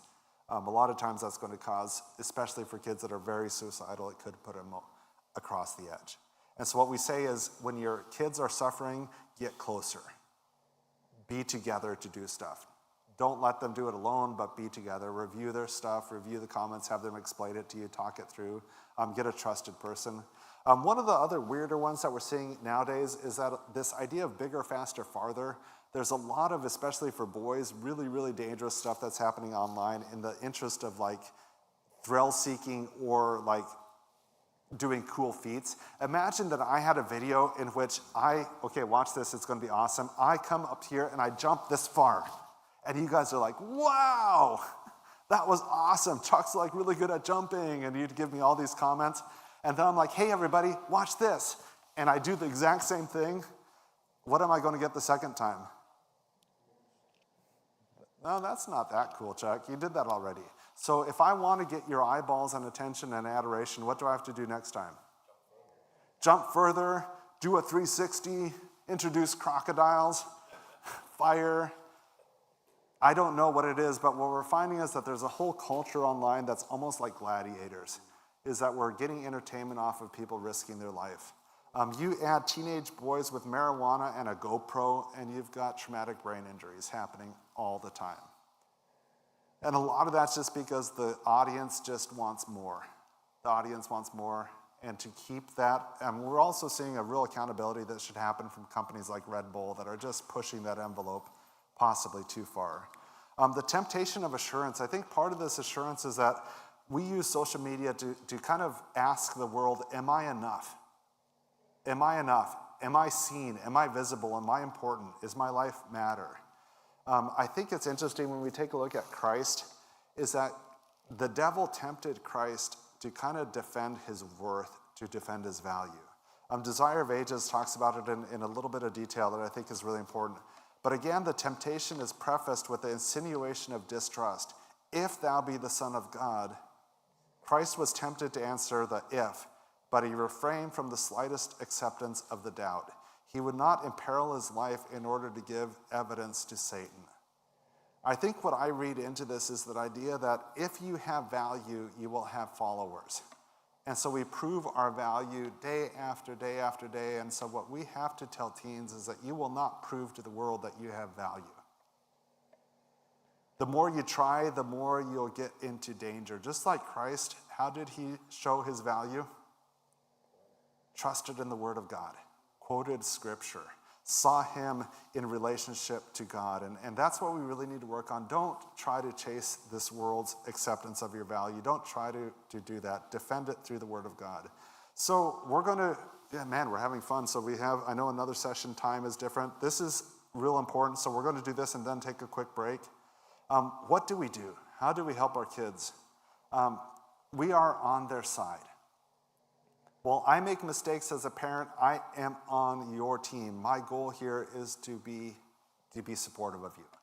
I might not always know how, but I am on your side. I'm not against you. I think that's a real important thing. The other thing is that we always teach in the context of relationships. Trauma can happen one-on-one, but healing always is in relationships. Relationships with God, relationships with each other, all those things are really important. So we teach as much as we can in the context of relationships. Here's an analogy that I use with some teens. It's kind of a weird one, but imagine a little boy says, someday I want to be a football star. And so if you're going to be a football star, what skills do you need to learn? I'm from Nebraska originally, so you'll see Husker stuff in my pictures here. If you want to be a Husker, what do you have to learn? What do you have to do as a football player? Knock people over, right? You need to hit hard. And if you're hit hard, what do you have to do? Get up again, right? What do you have to do with your hands? Catch the ball, right? Tackle people and catch the ball. Okay, so how much endurance do you need as a football player? Huh? You run a play and then what do? stand around hugging the guys, right? and then it turns to offense, defense, and you go drink Gatorade, and then you go out and run really fast, really quick. So it's just little bursts of high energy, really important bursts of high energy over and over and over and over again. So if you're going to be a really good football player, these are the kind of skills you learn, right? Catch the ball, tackle, get up, all those kind of things. So what if you practice all those skills, and on the very first day that you're going to be a football player, you step onto the field and discover that this is what they meant by football? You'd be relieved that it's football instead of football. What skills that you learned your whole life would help you? When the ball comes toward you, what are you going to do? Catch it, right? And that's not good. You have to run for a long time. You don't get to sit there and stop and drink drinks on the side of the thing, so it's a long time that you're playing. If you get knocked down, what do you have to do? No, not in soccer. You have to pretend like you're killed. You have to roll around on the ground until the card's out, and then you can get up again and start. It's a different game. It's a different game. And the problem is that if you develop habits of American football, when you start playing the other game, you're not going to be good at it. You're not going to be good at it. Your habits that you develop, the ways that you interact, the ways you prepare are going to damage you. We work with a lot of teens that use pornography specifically because they want to be good lovers, they want to be great husbands and have a romantic sexual relationship. Pornographic sex teaches you certain things that when you get into the real game, it's not the same thing. Pornographic sex teaches you to be good at having sex by yourself. It doesn't teach you communication, belonging, trust. It doesn't teach you how to be in a relationship, how to ask for your needs, how to listen to other people's needs. It doesn't teach you any of that. And so what we see as a whole generation of kids are like, I want to be good at sex, and then they follow a course that doesn't actually lead them to the game that they want to play. And those are kinds of ways that we talk about it, make it a little easier to talk about it because they're always learning something. And what we have to say is that, what would it look like if your life was in deep sexual fulfillment in a really positive way? God designed that not to be prude, but God designed it to be wonderful, right? But the world's sexuality is not going to prepare you for that. Those are the kind of conversations that we have. We talk about pursuing the authentic. Go for the fact, not the fake. How to discern what the world is selling you versus anything else. We actually, with teens, show a Fruit Loops box. You know what Fruit Loops are, the cereal? What does Fruit Loops not contain that you think it does? Fruit. Fruit Loops does not contain any fruit. But when you look at the box, the idea is, oh, there's fruit in there. There's not. There's preservatives and sugar, and it is delicious, but it's not fruit. But this world tends to entice us with something, but the fact of it is that it just is a fake. It's not the real thing. It's not the authentic. There's a guy, David Kinnaman, that has a book called do I have it in the, I might not even have it here on the slide. It's called The Tech Wise Family. Not David Kinnaman, excuse me, Andy, it'll come to me in a minute. He has a book called The Tech Wise Family, really, really good book. He's kind of a researcher. He talks on a lot of pastoral topics, but he recommends this idea around technology that I think is really interesting. He says with technology, have 1 hour of prime time of your day in which you don't let phones or technology interfere. Okay? So 1 hour of day that you go phone free. And for teens, when we talk to them, we say, don't do that with your phone nearby. Go on a run, go do lift weights, work on a project, take the dog on a walk, cook, do something fun, do an art project, something that your phone is away from you so that you're not tempted by it for just an hour a day. 1 day a week. He's not a Sabbath keeper, but he calls it a Sabbath. Take a Sabbath from your device. And so that could be for some of you that have to be reachable. You still have your phone and text feature, but you take off any app. So all the apps don't work for that. Or it could be total freedom from your phone for that day. So 24 hours of no phone. Having your Sabbath. Andy Crouch, that's his name. There we go. Andy Crouch's book, Tech Wise Family. So 1 day a week. For our family, it's really helpful for us to go on a hike, go someplace. We really like to use paddle boards. You guys know what those are? Those are great because paddle boards and electricity don't match. So, doing activities that take you out of that. And then they say 1 week a year that you go without phones, without devices. Does that sound like you're asking too much? No.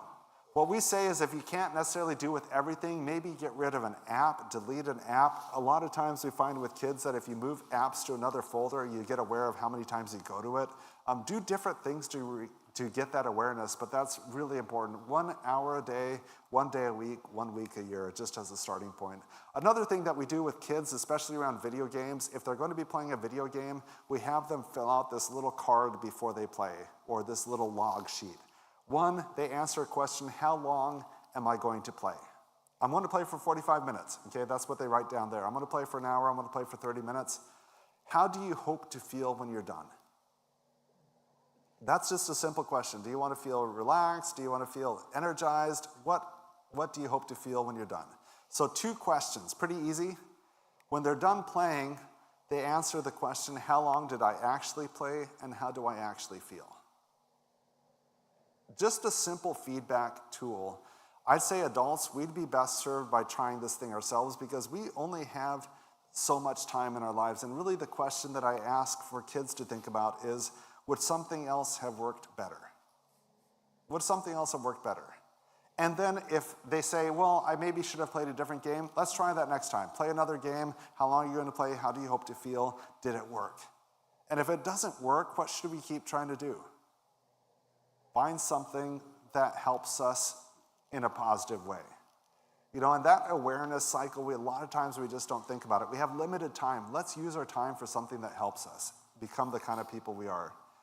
I have the wrong version right here. Let me just pull it up real quick because I want to get a verse for you that I think is real important.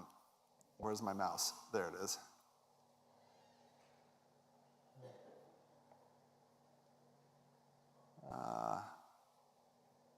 I thought I had it, but maybe we don't. Oh, here it is. Unskip that slide and show it to you. This is a verse that I think is really, really important for us to keep in mind. Isaiah 42:16. This is a promise that I cling to all the time. It says, I will lead the blind by ways they have not known. Along unfamiliar paths I will guide them. I will turn the darkness into light before them and make the rough places smooth. These are the things I will do. I will not forsake them. We don't totally know what to do in the moment of guiding our kids because a lot of times we're guiding them through paths that we have no idea how to get through this stuff, right? And I think the promise that I have is that at those moments you're not alone. God is with you. God is guiding you. He will not forsake you. And that's just what I cling to is it takes that hope. Once again, we're teaching in the context of relationships. We're teaching in the context of hope. We're teaching in the context of connection. We're teaching in the context of I want the best for you. And so let's keep that in mind as we help and serve our kids. We're going to take a quick little break. I apologize for the people that are wanting coaching sessions tomorrow. All 3 slots are now filled, which I'm excited to meet with you. But if you want my contact information, chuck@projectpatch.org. I'd love for you to contact me. I can answer stuff via email or find a time that we can Zoom for a session just to talk about needs that you might have. We're going to just take a few minutes and then we're going to talk about anxiety and really launching our kids into success. And then we'll close with a little bit of time of prayer. So are we doing okay on time? Okay, so take a little bit of time, move your legs, get your brain going, get some water, and then we'll start.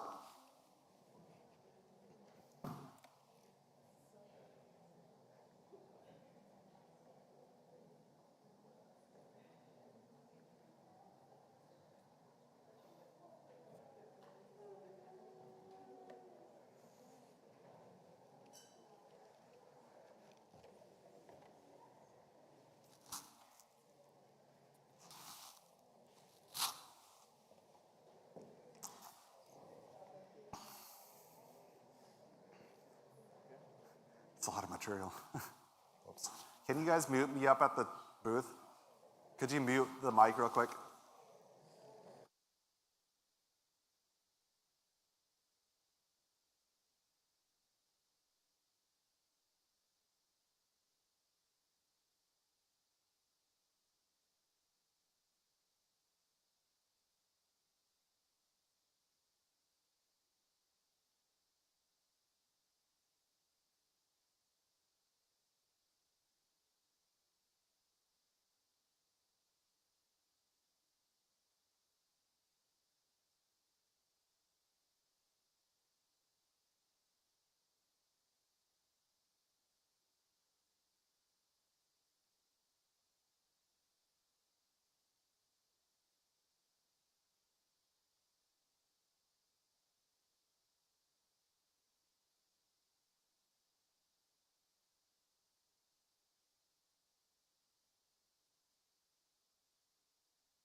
comfortable.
It'll survive. Right, boss.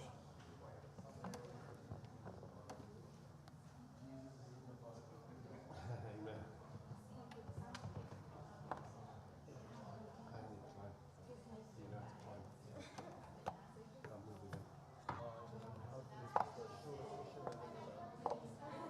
No, he's a great speaker. I'm learning a lot, so it's good principles for parents and family. Yeah. And teachers, aren't they? Yeah, Good, yeah, it's good for me to know what to expect with the other kids. Vanessa's old enough now, but there we go. Have you got grandkids? Huh? Have you got grandkids? One. He's 3, coming 3. 3 Where? in Christmas. In Wales? Wales, yeah. Going to go and see him Christmas time, hopefully. So, for the first time, we saw him when he was 6. Well, she saw him summer because they went back for the visas. But I couldn't go, so I didn't get to see him. We did the hunt for my grandmother, and we found out that her mum was from Ireland. Oh, no way. She went to Scotland. Okay, I'm ready when you are. She was a hearing lassie. Have you heard of the hearing lassie? Yeah. So she was there, so she had her on the coast of Skye. Wow, that's a small island. All right, you want to get us going or get me to start? You can stop. I think we're ready. Good job making it. We're gonna land the plane pretty soon and get going. This lesson that I'm sharing now is kind of a new one. I'll just say that. Brenda Walsh and I just finished recording a 15-part parenting series called Life Ready Families. And so Brenda and I, one of the topics that we did is we tried to frame it in a positive. What do we want? You know, a lot of people are talking anxiety, but really our goal is to raise confident kids. That video series, I'll send you a link for it so you can get signed up for it when it's available. It's not done yet. It's going to take a while, but that's coming soon.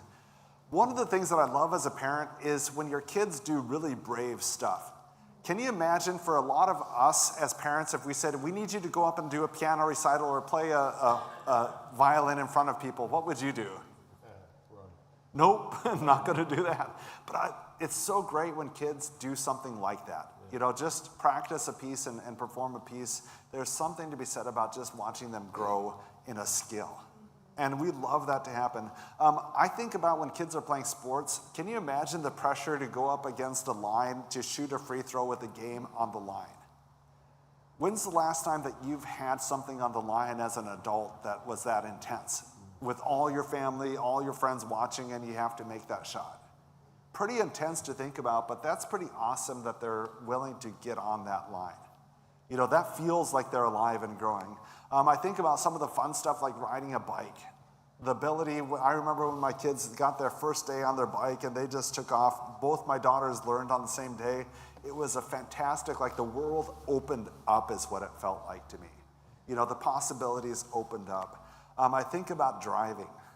We talked about that last night with kids getting a driver's license, but there's something amazing when you see your kids driving a car and getting that level of freedom and doing it safely. It's just pretty awesome. I had the fun is that my kid's car is a little Jetta. You know, it's an old car that we bought from one of my wife's coworkers after her friends had graduated from college, and so it's pre-dented, which is really nice for your kid's first car. So it's pre-dented, and it's a little Jetta that's a stick shift. And my daughters went to the both of them took it to, I think it was Walmart or Jiffy Lube or whatever, to get the oil changed. And the guys that came out to get the car and put it into the thing did not know how to drive a stick shift. And so you've got these little 17-year-old girls that get out of the car, and the guys are actually pushing it into the stalls. But there's just something cool about watching your kids do things that require confidence, things that require skillfulness, things that require bravery and learning. That's awesome when that's happening, when they're taking that next step. And for me, that's kind of that framework that I like to think is that we're launching our kids to start living even bigger lives. When you look at what the opposite of confidence is, the opposite of confidence a lot of times is just that when I think about it, it's almost that anxiety. Thinking that the worst is going to happen, and so when you think the worst is going to happen, you decide that you don't want that to happen, so you live safer and smaller lives. You stop taking chances, you stop taking opportunities, and you live in that what if something went wrong type mindset. That something is always going to go wrong. Part of what we really encourage people to think about is that adults take risks. Last night we talked about motorcycles, that adults that decide to ride motorcycles will reduce the risk of that, but they do take risks and they reduce that risk. We talked about marriage, and that was pretty funny. Apparently some people in your church believe that marriage is too big of a risk.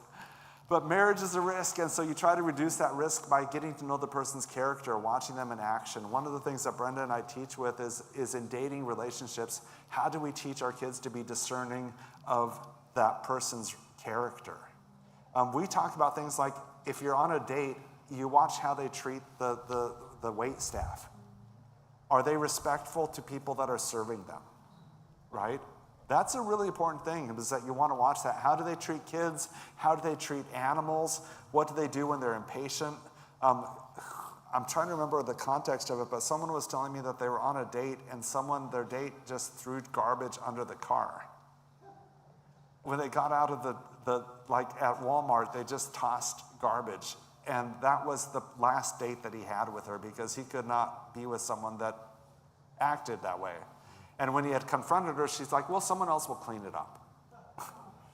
Okay, that's good character. You want to discern the kind of character that you want to spend your life with. And if you do that well and make the commitments, it's going to work out better. So great adults take risks. And so this world is full of risks, constant risks. And what we do is that even though it's a risky world, we continue to move forward. Anxiety in its basic form tells us to pay attention. This morning as I was talking to the teens, we have an anxiety presentation that was a little different for the young adults and teens, but that idea, if you have a test coming up, what does anxiety tell you to do? Study or you're going to fail, right? Get off the TV, get away, do some studying. It's that reminder that you need to pay attention. Anxiety does that for us. If we didn't have anxiety, we just kind of, not pay enough attention. We need to heighten ourselves. About 32% of adolescents have an anxiety disorder, with them more common in girls. And so when you look at anxiety, it's one of those things that at least at some phase in our kids' life, social anxiety, going into a new classroom, all that, they'll have an episode where they just aren't managing that too well. But once again, if you think about a typical teen's life, what do they have to do?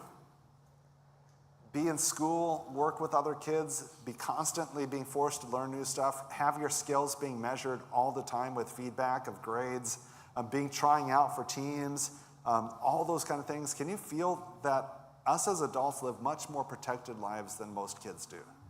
We've reduced our anxiety, but most kids are living in a storm of anxiety. And then you have the social pressures, popularity, connection, friends that are tenuous, romantic relationships. They live in a world in which there's all sorts of anxiety, but the difference between anxiety and anxiety disorder is anxiety at its best form sharpens us to do a good job.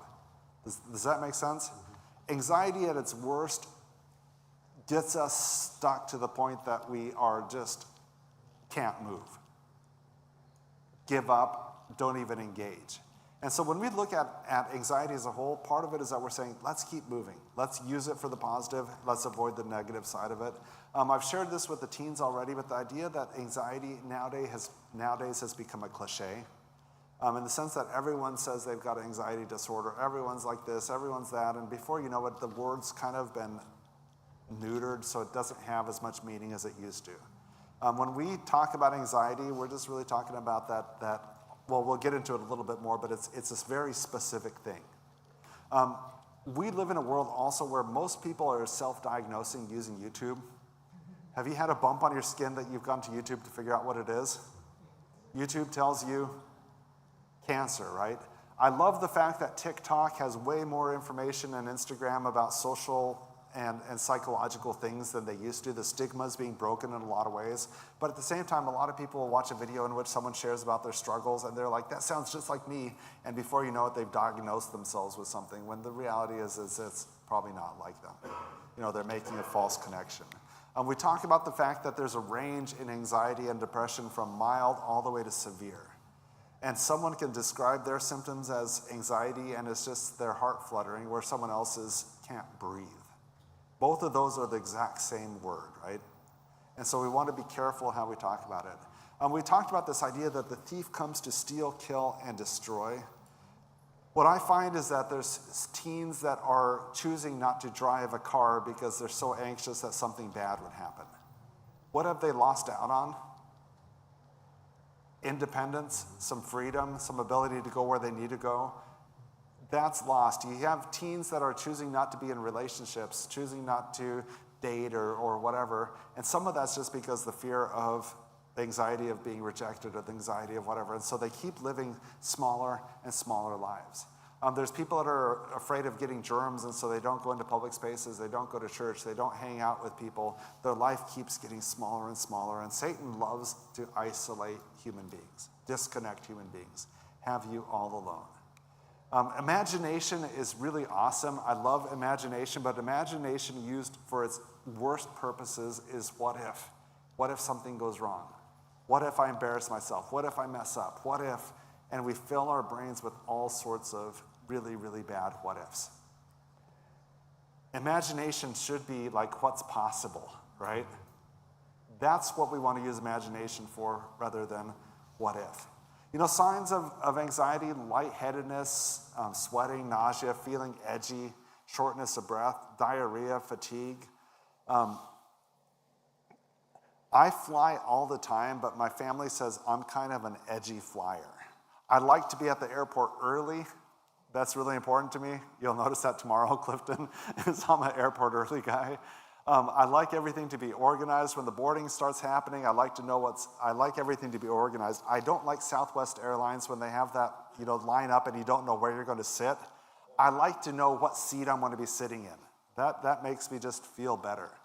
And I remember when my daughter was really, really little, Cara was probably 2 years old, we'd be at the airport and they were getting ready to board and suddenly she'd use her diaper. Let's just say that. Here's the thing, it was that she was picking up on my anxiety, and when Cara feels anxiety, it goes in the stomach, right? Because dad is anxious, I get anxious, and before you know it, we have this system, and then she's changing the diaper, and I'm trying to get on the plane, and it was bad. So we don't fly Southwest. And I've learned how to handle my anxiety a little bit better. But it's a physical manifestation. It's mental. Your heart rate's going. You're feeling fatigued. Your shoulders are tightening up. What we really talk about teens is if for teens to start feeling, do you feel it in your fingers? Do you feel it in your shoulders? Do you feel it in your breath? Do you recognize how you're talking? All these things are signs of having anxiety. Here's the thing is that those are not stop signs, okay?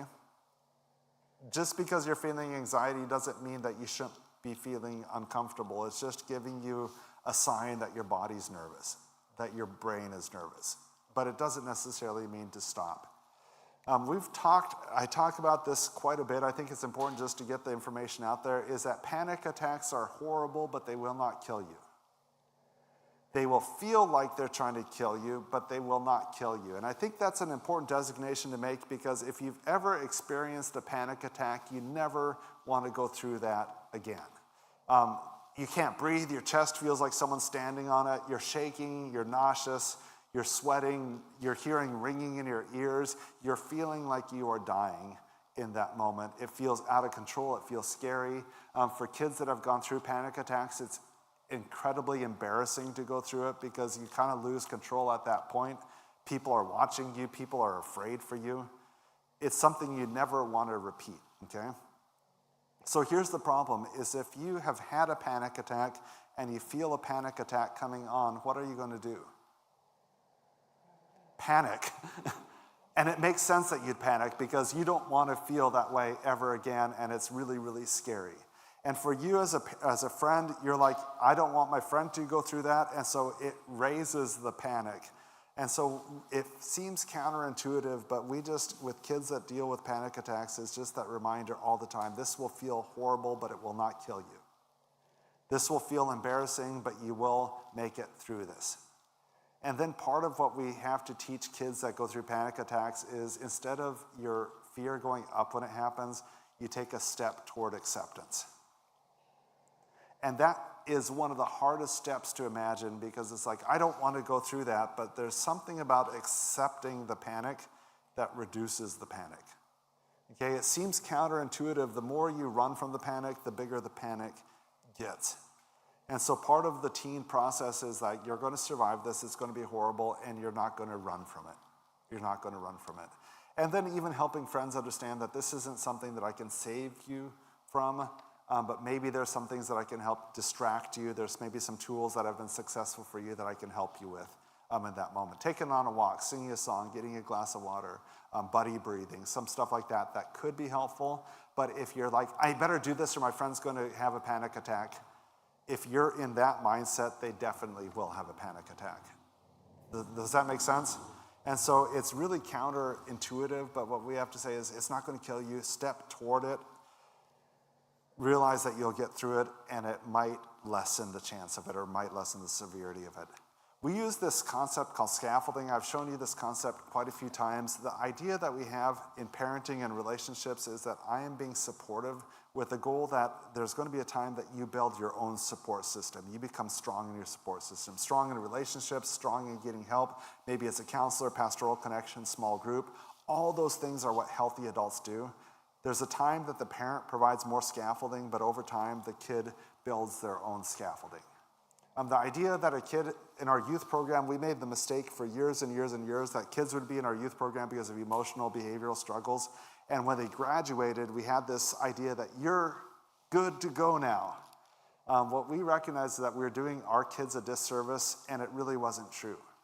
Our kids are ready to get back into community with support in community. Okay, when they go through Project Patch, they've gained a lot of skills. When they leave Project Patch, they continue to need mentoring and support and care. That's really important mindset. For you as adults, how many of you don't think that you need support, care, community? We all need it. That's why you're here. Not just for information, but for support and care and connection. I will say one of the hardest things is if your kid is struggling behaviorally, that's going to be a really hard time to show up into church. When your kid chooses not to come to church with you and you're really struggling with their behavior and you come to church and someone says, how's it going? It's going to be really hard for you to say, I'm really struggling this week. I feel inadequate as a parent. I'm really scared for my child. Satan will try to convince you that you don't belong in this group anymore.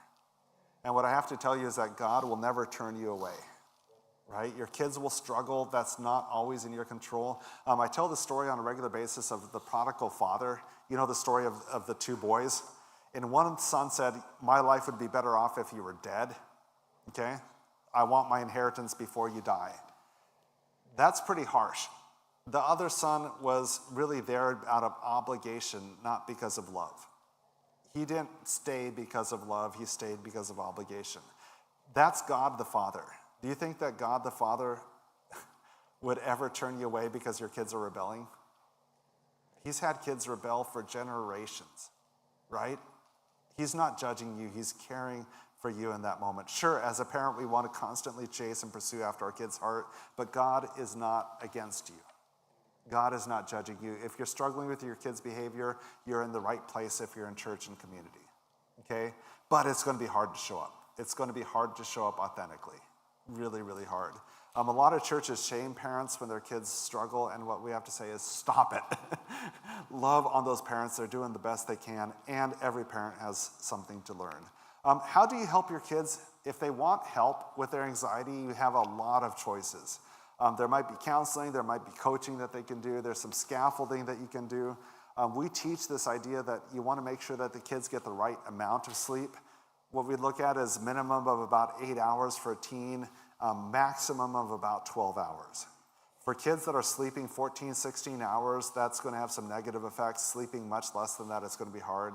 There's going to be seasons where your kid's getting 6, 7 hours, and that's just what you take.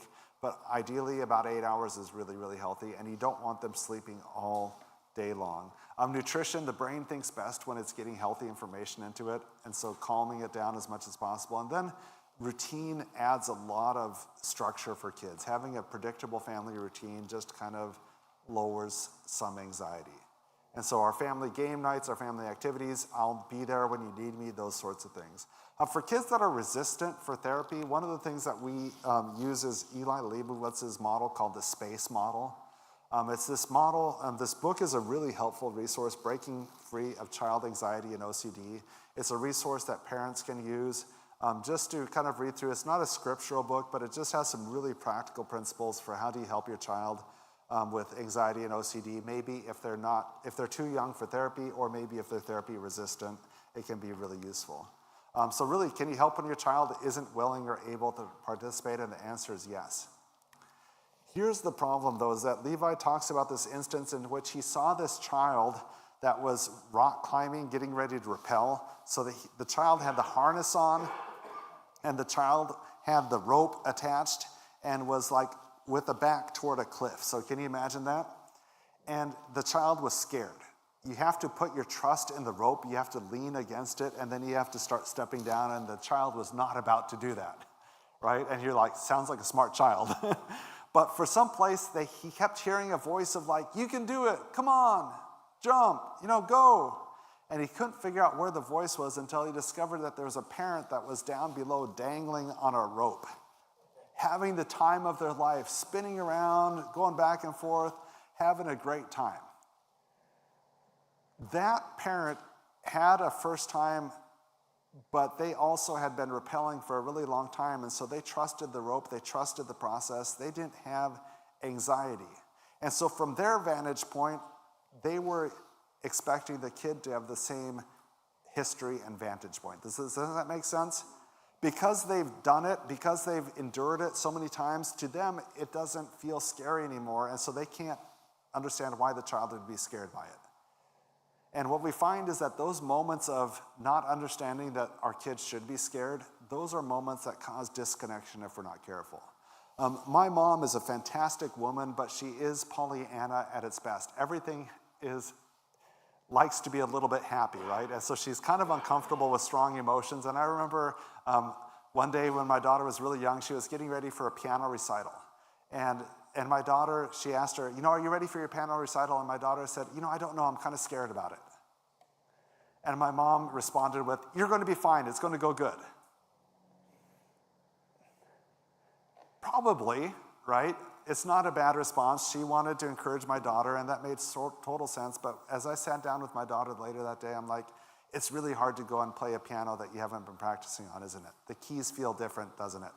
Your fingers are really used to our piano, and when you play that big fancy grand piano, it just doesn't feel the same, and everyone's going to be watching you, and we're going to make you wear a dress.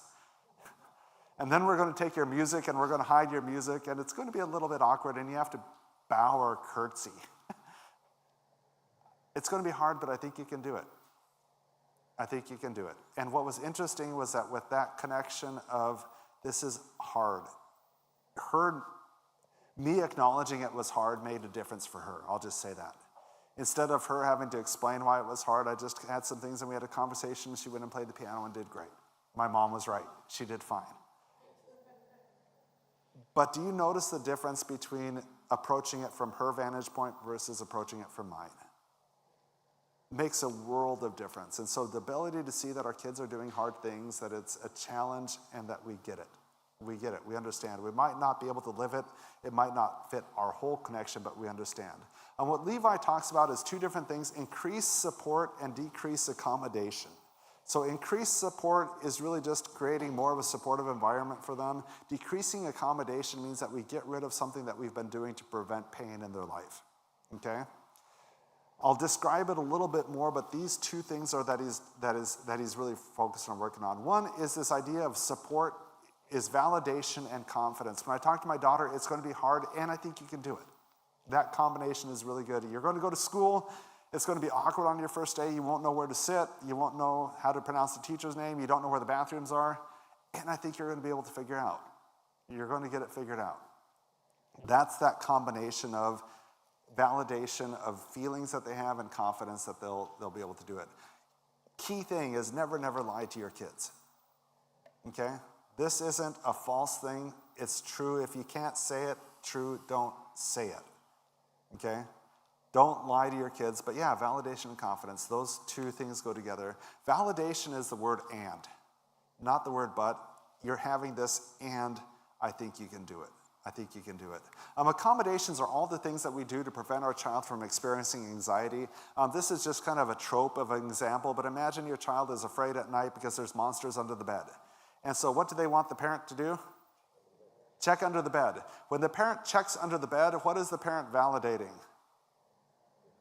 That monsters exist and that they're likely to be under kids' beds. And so did you decrease their anxiety by looking under their bed? Well, after you leave the room, they're like, oh, dad and mom didn't see it under the bed. Maybe it's hiding in the closet. Maybe it's under the dresser. Do you sense that it didn't actually deal with anxiety, but you actually just did this step of accommodating their fear? There's kids that are like, I'm afraid to go up the stairs when my parents aren't with me, and so I want dad or mom to go upstairs with me. And so you go upstairs with them because, time is of essence. It's frustrating to wait for them, and you want them to feel safe. What did you just teach them? Upstairs is dangerous. They can't do it without you, right? And before you know it, it's coming from a really, really good place of love, but the kids start depending on you rather than dealing with their anxiety, rather than learning the skills and confidence. Dr. Leibowitz talks about this family that the child was very scared about getting a handicap. And so the child would not touch crutches. The child would avoid wheelchairs, all that sort of thing. The child was very, very scared about those things being contagious. He'd avoid people at church and at social settings. Grandparents were visiting and grandparents were driving the family cars. The parents were on some sort of trip. The grandparents parked the car in a designated handicap spot. And the child refused to get in the car ever again. The family sold the car and bought a new one. So you look at that, what accommodations were made? Lots of little accommodations until it became a really big fear. Does that make sense? Did the parents love their child?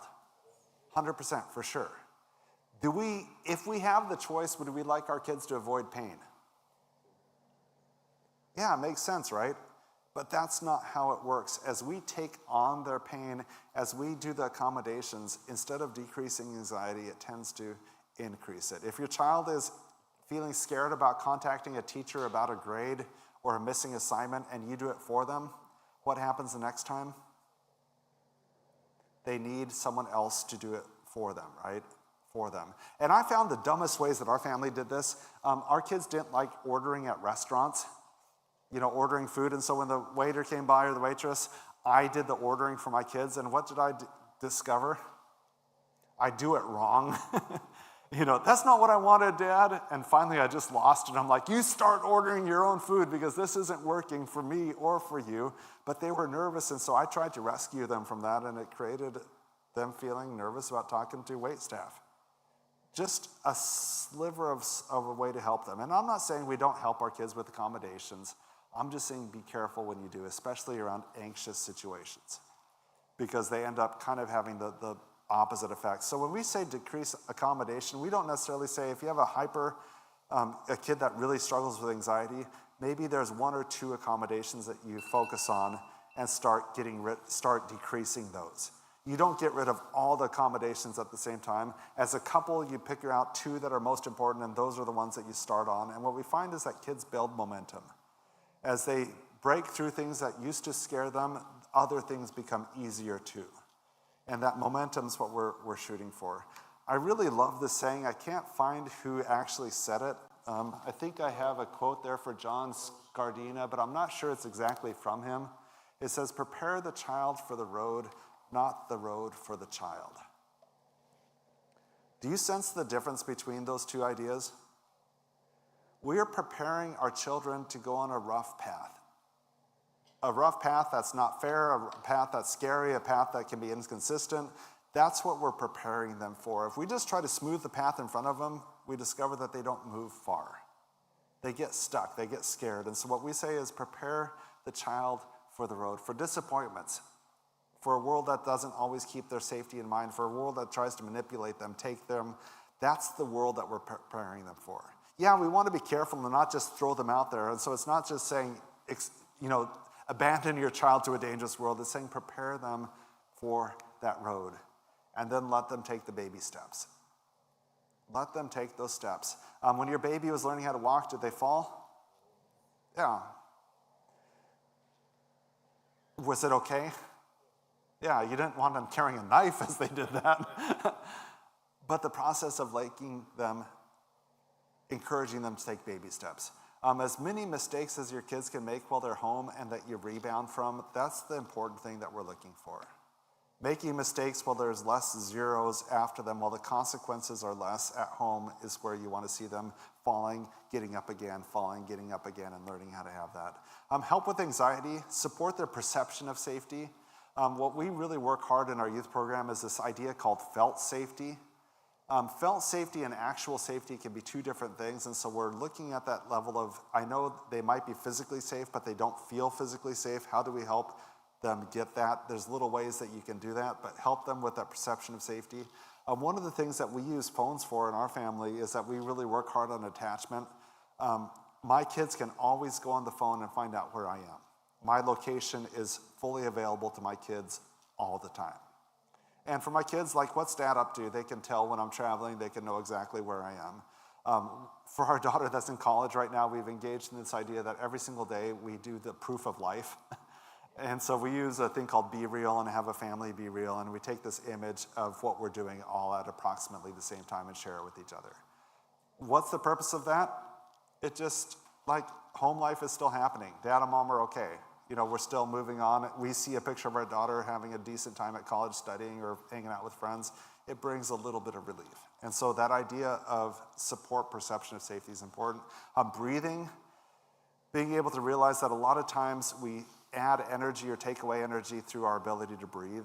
Sometimes that's adding breath by doing some exercise. Sometimes it's just really managing our breath. If we're taking really shallow breaths, it's just really learning how to do diaphragm breathing. That's really useful. With our children, we do a lot of thing called mirroring and matching in our youth program. So imagine a bunch of men standing around with their arms crossed. Can you picture guys doing that in the lobby of the church? If one of the guys pulls his arms out and sets them down, what do the rest of the guys do? Do the same thing. If you lean against the pickup truck, how long does it take a bunch of grown men to be doing the same thing?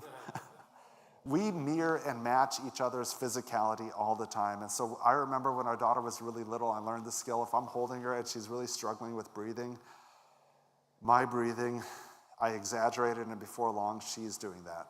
With teenagers, we do the same thing. We'll do some pronounced breathing. We'll open up our bodies. We'll adjust ourselves physically. So if a child is really tight up, we might kind of do a position that's a little tighter and then slowly open up that position, and the child will do similar things. So we use our bodies to increase the breathing, to kind of match that breathing process. We do this weird stuff called smell the pizza. It really sounds really dumb, but you imagine a fake pizza, and you just smell it, put the toppings you want on it and smell it. It could be a baked thing, whatever you want to do, but just that process of being present and taking a big breath is really important. When we say mindfulness, we're not talking about an empty mind. We talk about being really present, being aware of stuff. We talk about the 5 senses, and we try to get 5 things from every sense except for maybe taste. What are 5 things that you hear right now? What are 5 things that you see right now? What are 5 things that you feel right now? What are 2 things that you smell? That sort of thing. And so our teens just become aware, especially if they're having big anxiety. It just helps them perceive the moment, get a little more solid of where they are. Sleep, we talked about that already. Limit caffeine. Caffeine tends to exacerbate anxiety. Nicotine definitely is not a good help around anxiety. Causes all sorts of problems with that. And then really the final thing that we do is just modeling grit. Grit is that skill that when it's hard, you keep going. You keep going. When we look at teens, a lot of what past work, and even Brenda and I, one of the things in our video series is that past video series would really talk about like self-confidence. Self-confidence is one of the worst ideas that's out there. What we look at is that teens that are successful aren't always self-confident, but they have grit. They have the ability when things get hard to keep moving forward. And as adults, that's something that we model on a regular basis is I do hard things. Our family does difficult things. Our family takes on challenges and keeps going.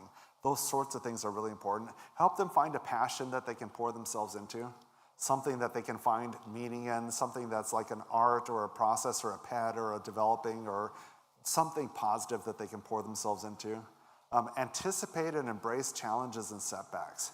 Realize that this is a jagged path where they're going to make some success, there's going to be some fallbacks. That's what life feels like. And then focus on process over outcomes. We live in a world that you can do the right thing and get the wrong outcomes. We live in a world that you can do the wrong things and get a lot of quick outcomes, right? And so we focus on the process over the outcome. Do the right thing over and over and over, and that leads to way more success. I'm going to take a few minutes just as we close here. I know that we've covered a ton of material. Pastor, if you could make the mic available. Let's just take a few minutes. We've talked about from video games to anxiety. Last night we talked about Life Ready Kids. If you're open to just in a group setting, I'd like to maybe let's take 2, maybe 3 brave people with a question that you have about this or things that I didn't cover, things that you're curious about. The first person that asks a question gets 1,000 points. Not $1,000, 1,000 points.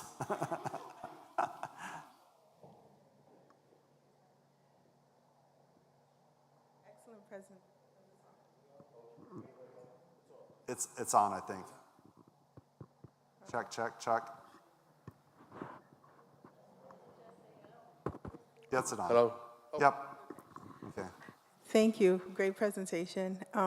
I have a question. I'm noticing my son is almost 5, and I'm noticing some OCD behaviors in him. Like he likes me to park the car a certain way. And if I don't, he feels like, it's almost like I disappointed him. And I'm trying to tell him things like, you have to be flexible, flexible mind, that kind of thing. But I don't know, I think maybe I'm accommodating a little bit too much. Any advice on that for That's like a younger great kids? example, just because you come from a place, he feels distressed when you park the car in a different way. So he looks at, so there's definite distress, and that distress is real. I think that's an important thing, is that it wouldn't come up if it wasn't distressing. He's not just trying to irritate you, although maybe he's doing that too. But yeah, I think that's a real good example of something that you're like, honey, I'm going to be parking the car. It's probably going to frustrate you how I do it. Or we need to get into the store. Or right now, mom's focused on a bunch of other stuff, so I can't park the car the way that you'd really like me to. So it's going to feel uncomfortable. I think you're going to be able to handle it. Can I give you something to hold on to? Like he's 5, so maybe a plush toy, or because it's going to bother you, let's make sure that we hold hands as we walk into the store. You know, that sort of thing where you're making that connection as you do it, but really that idea that, yeah, we're not going to do that. And I know it's going to be hard on you and you're going to make it. So I would say that's a great example of something to work on because it can just grow. It can be, next thing you know, it has to be, I can't park next to certain colors of cars, or you need to back in, or there's certain types of stuff. It's just going to escalate. And I say just start now, as it's going to be hard and you're going to feel frustrated. And then maybe there's times that afterwards you can do some reflection on it. Like, you did it. Good job, buddy. I know it was hard on you for us to park there. Thanks for understanding. But yeah, as much as possible, take that. But don't take away all the accommodations, but maybe make parking the car one of them. Yeah, but that's a good question, because OCD, and that's where Dr. Leibowitz's book is really handy, because OCD it grows, you know, and they've seen some really good results there at Yale working with kids that are very much OCD. You know, not just regular. OCD is compulsive disorder where you're just like, everything has to be done right in a certain way, in a certain order. And they've had really good success with those kids. So that book would even give you more help for it. But yeah, it's a great example of an accommodation to work on. Yeah. And it's going to be uncomfortable and it's going to be hard on you. Yeah, no doubt about it. Don't you love me, Mom? You're a bad mom. And that's going to cut. Yeah, let's go for another 500-point question. That was I'll give you a bonus. That was a 1,500-point question. I like that one. A 500-point question.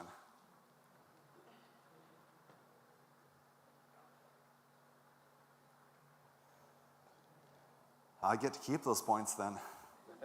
All right. Let me have a prayer of blessing, and then we'll dismiss, and then I'll just hang out a few minutes if you have questions. And then once again, the information on getting hold of me is right here, chuck@projectpatch.org. I'll leave this link. This is going to be for the Life Ready Families series that's going to be coming out pretty soon. There is also a 12-part called Life Ready Kids on technology addiction. There's a video series that's already available, so if you go to our website, you'll see information on that. But we do want to be a resource for you.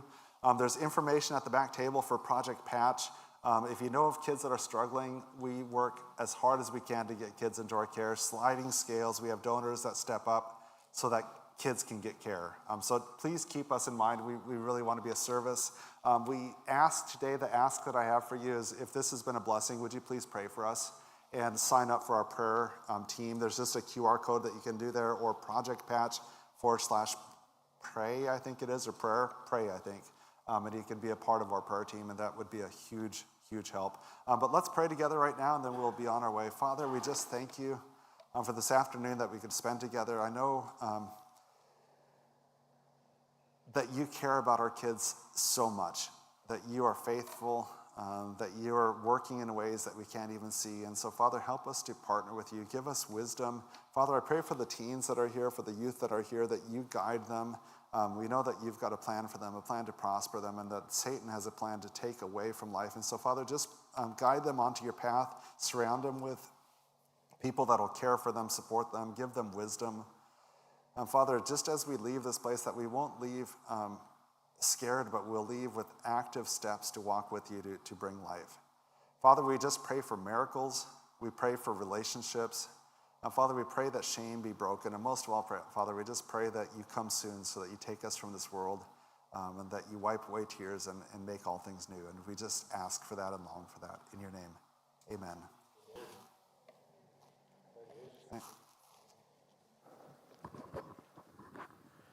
Just on behalf of the church, Chuck, we just want to say thank you so much for coming all the way from the other side of the world.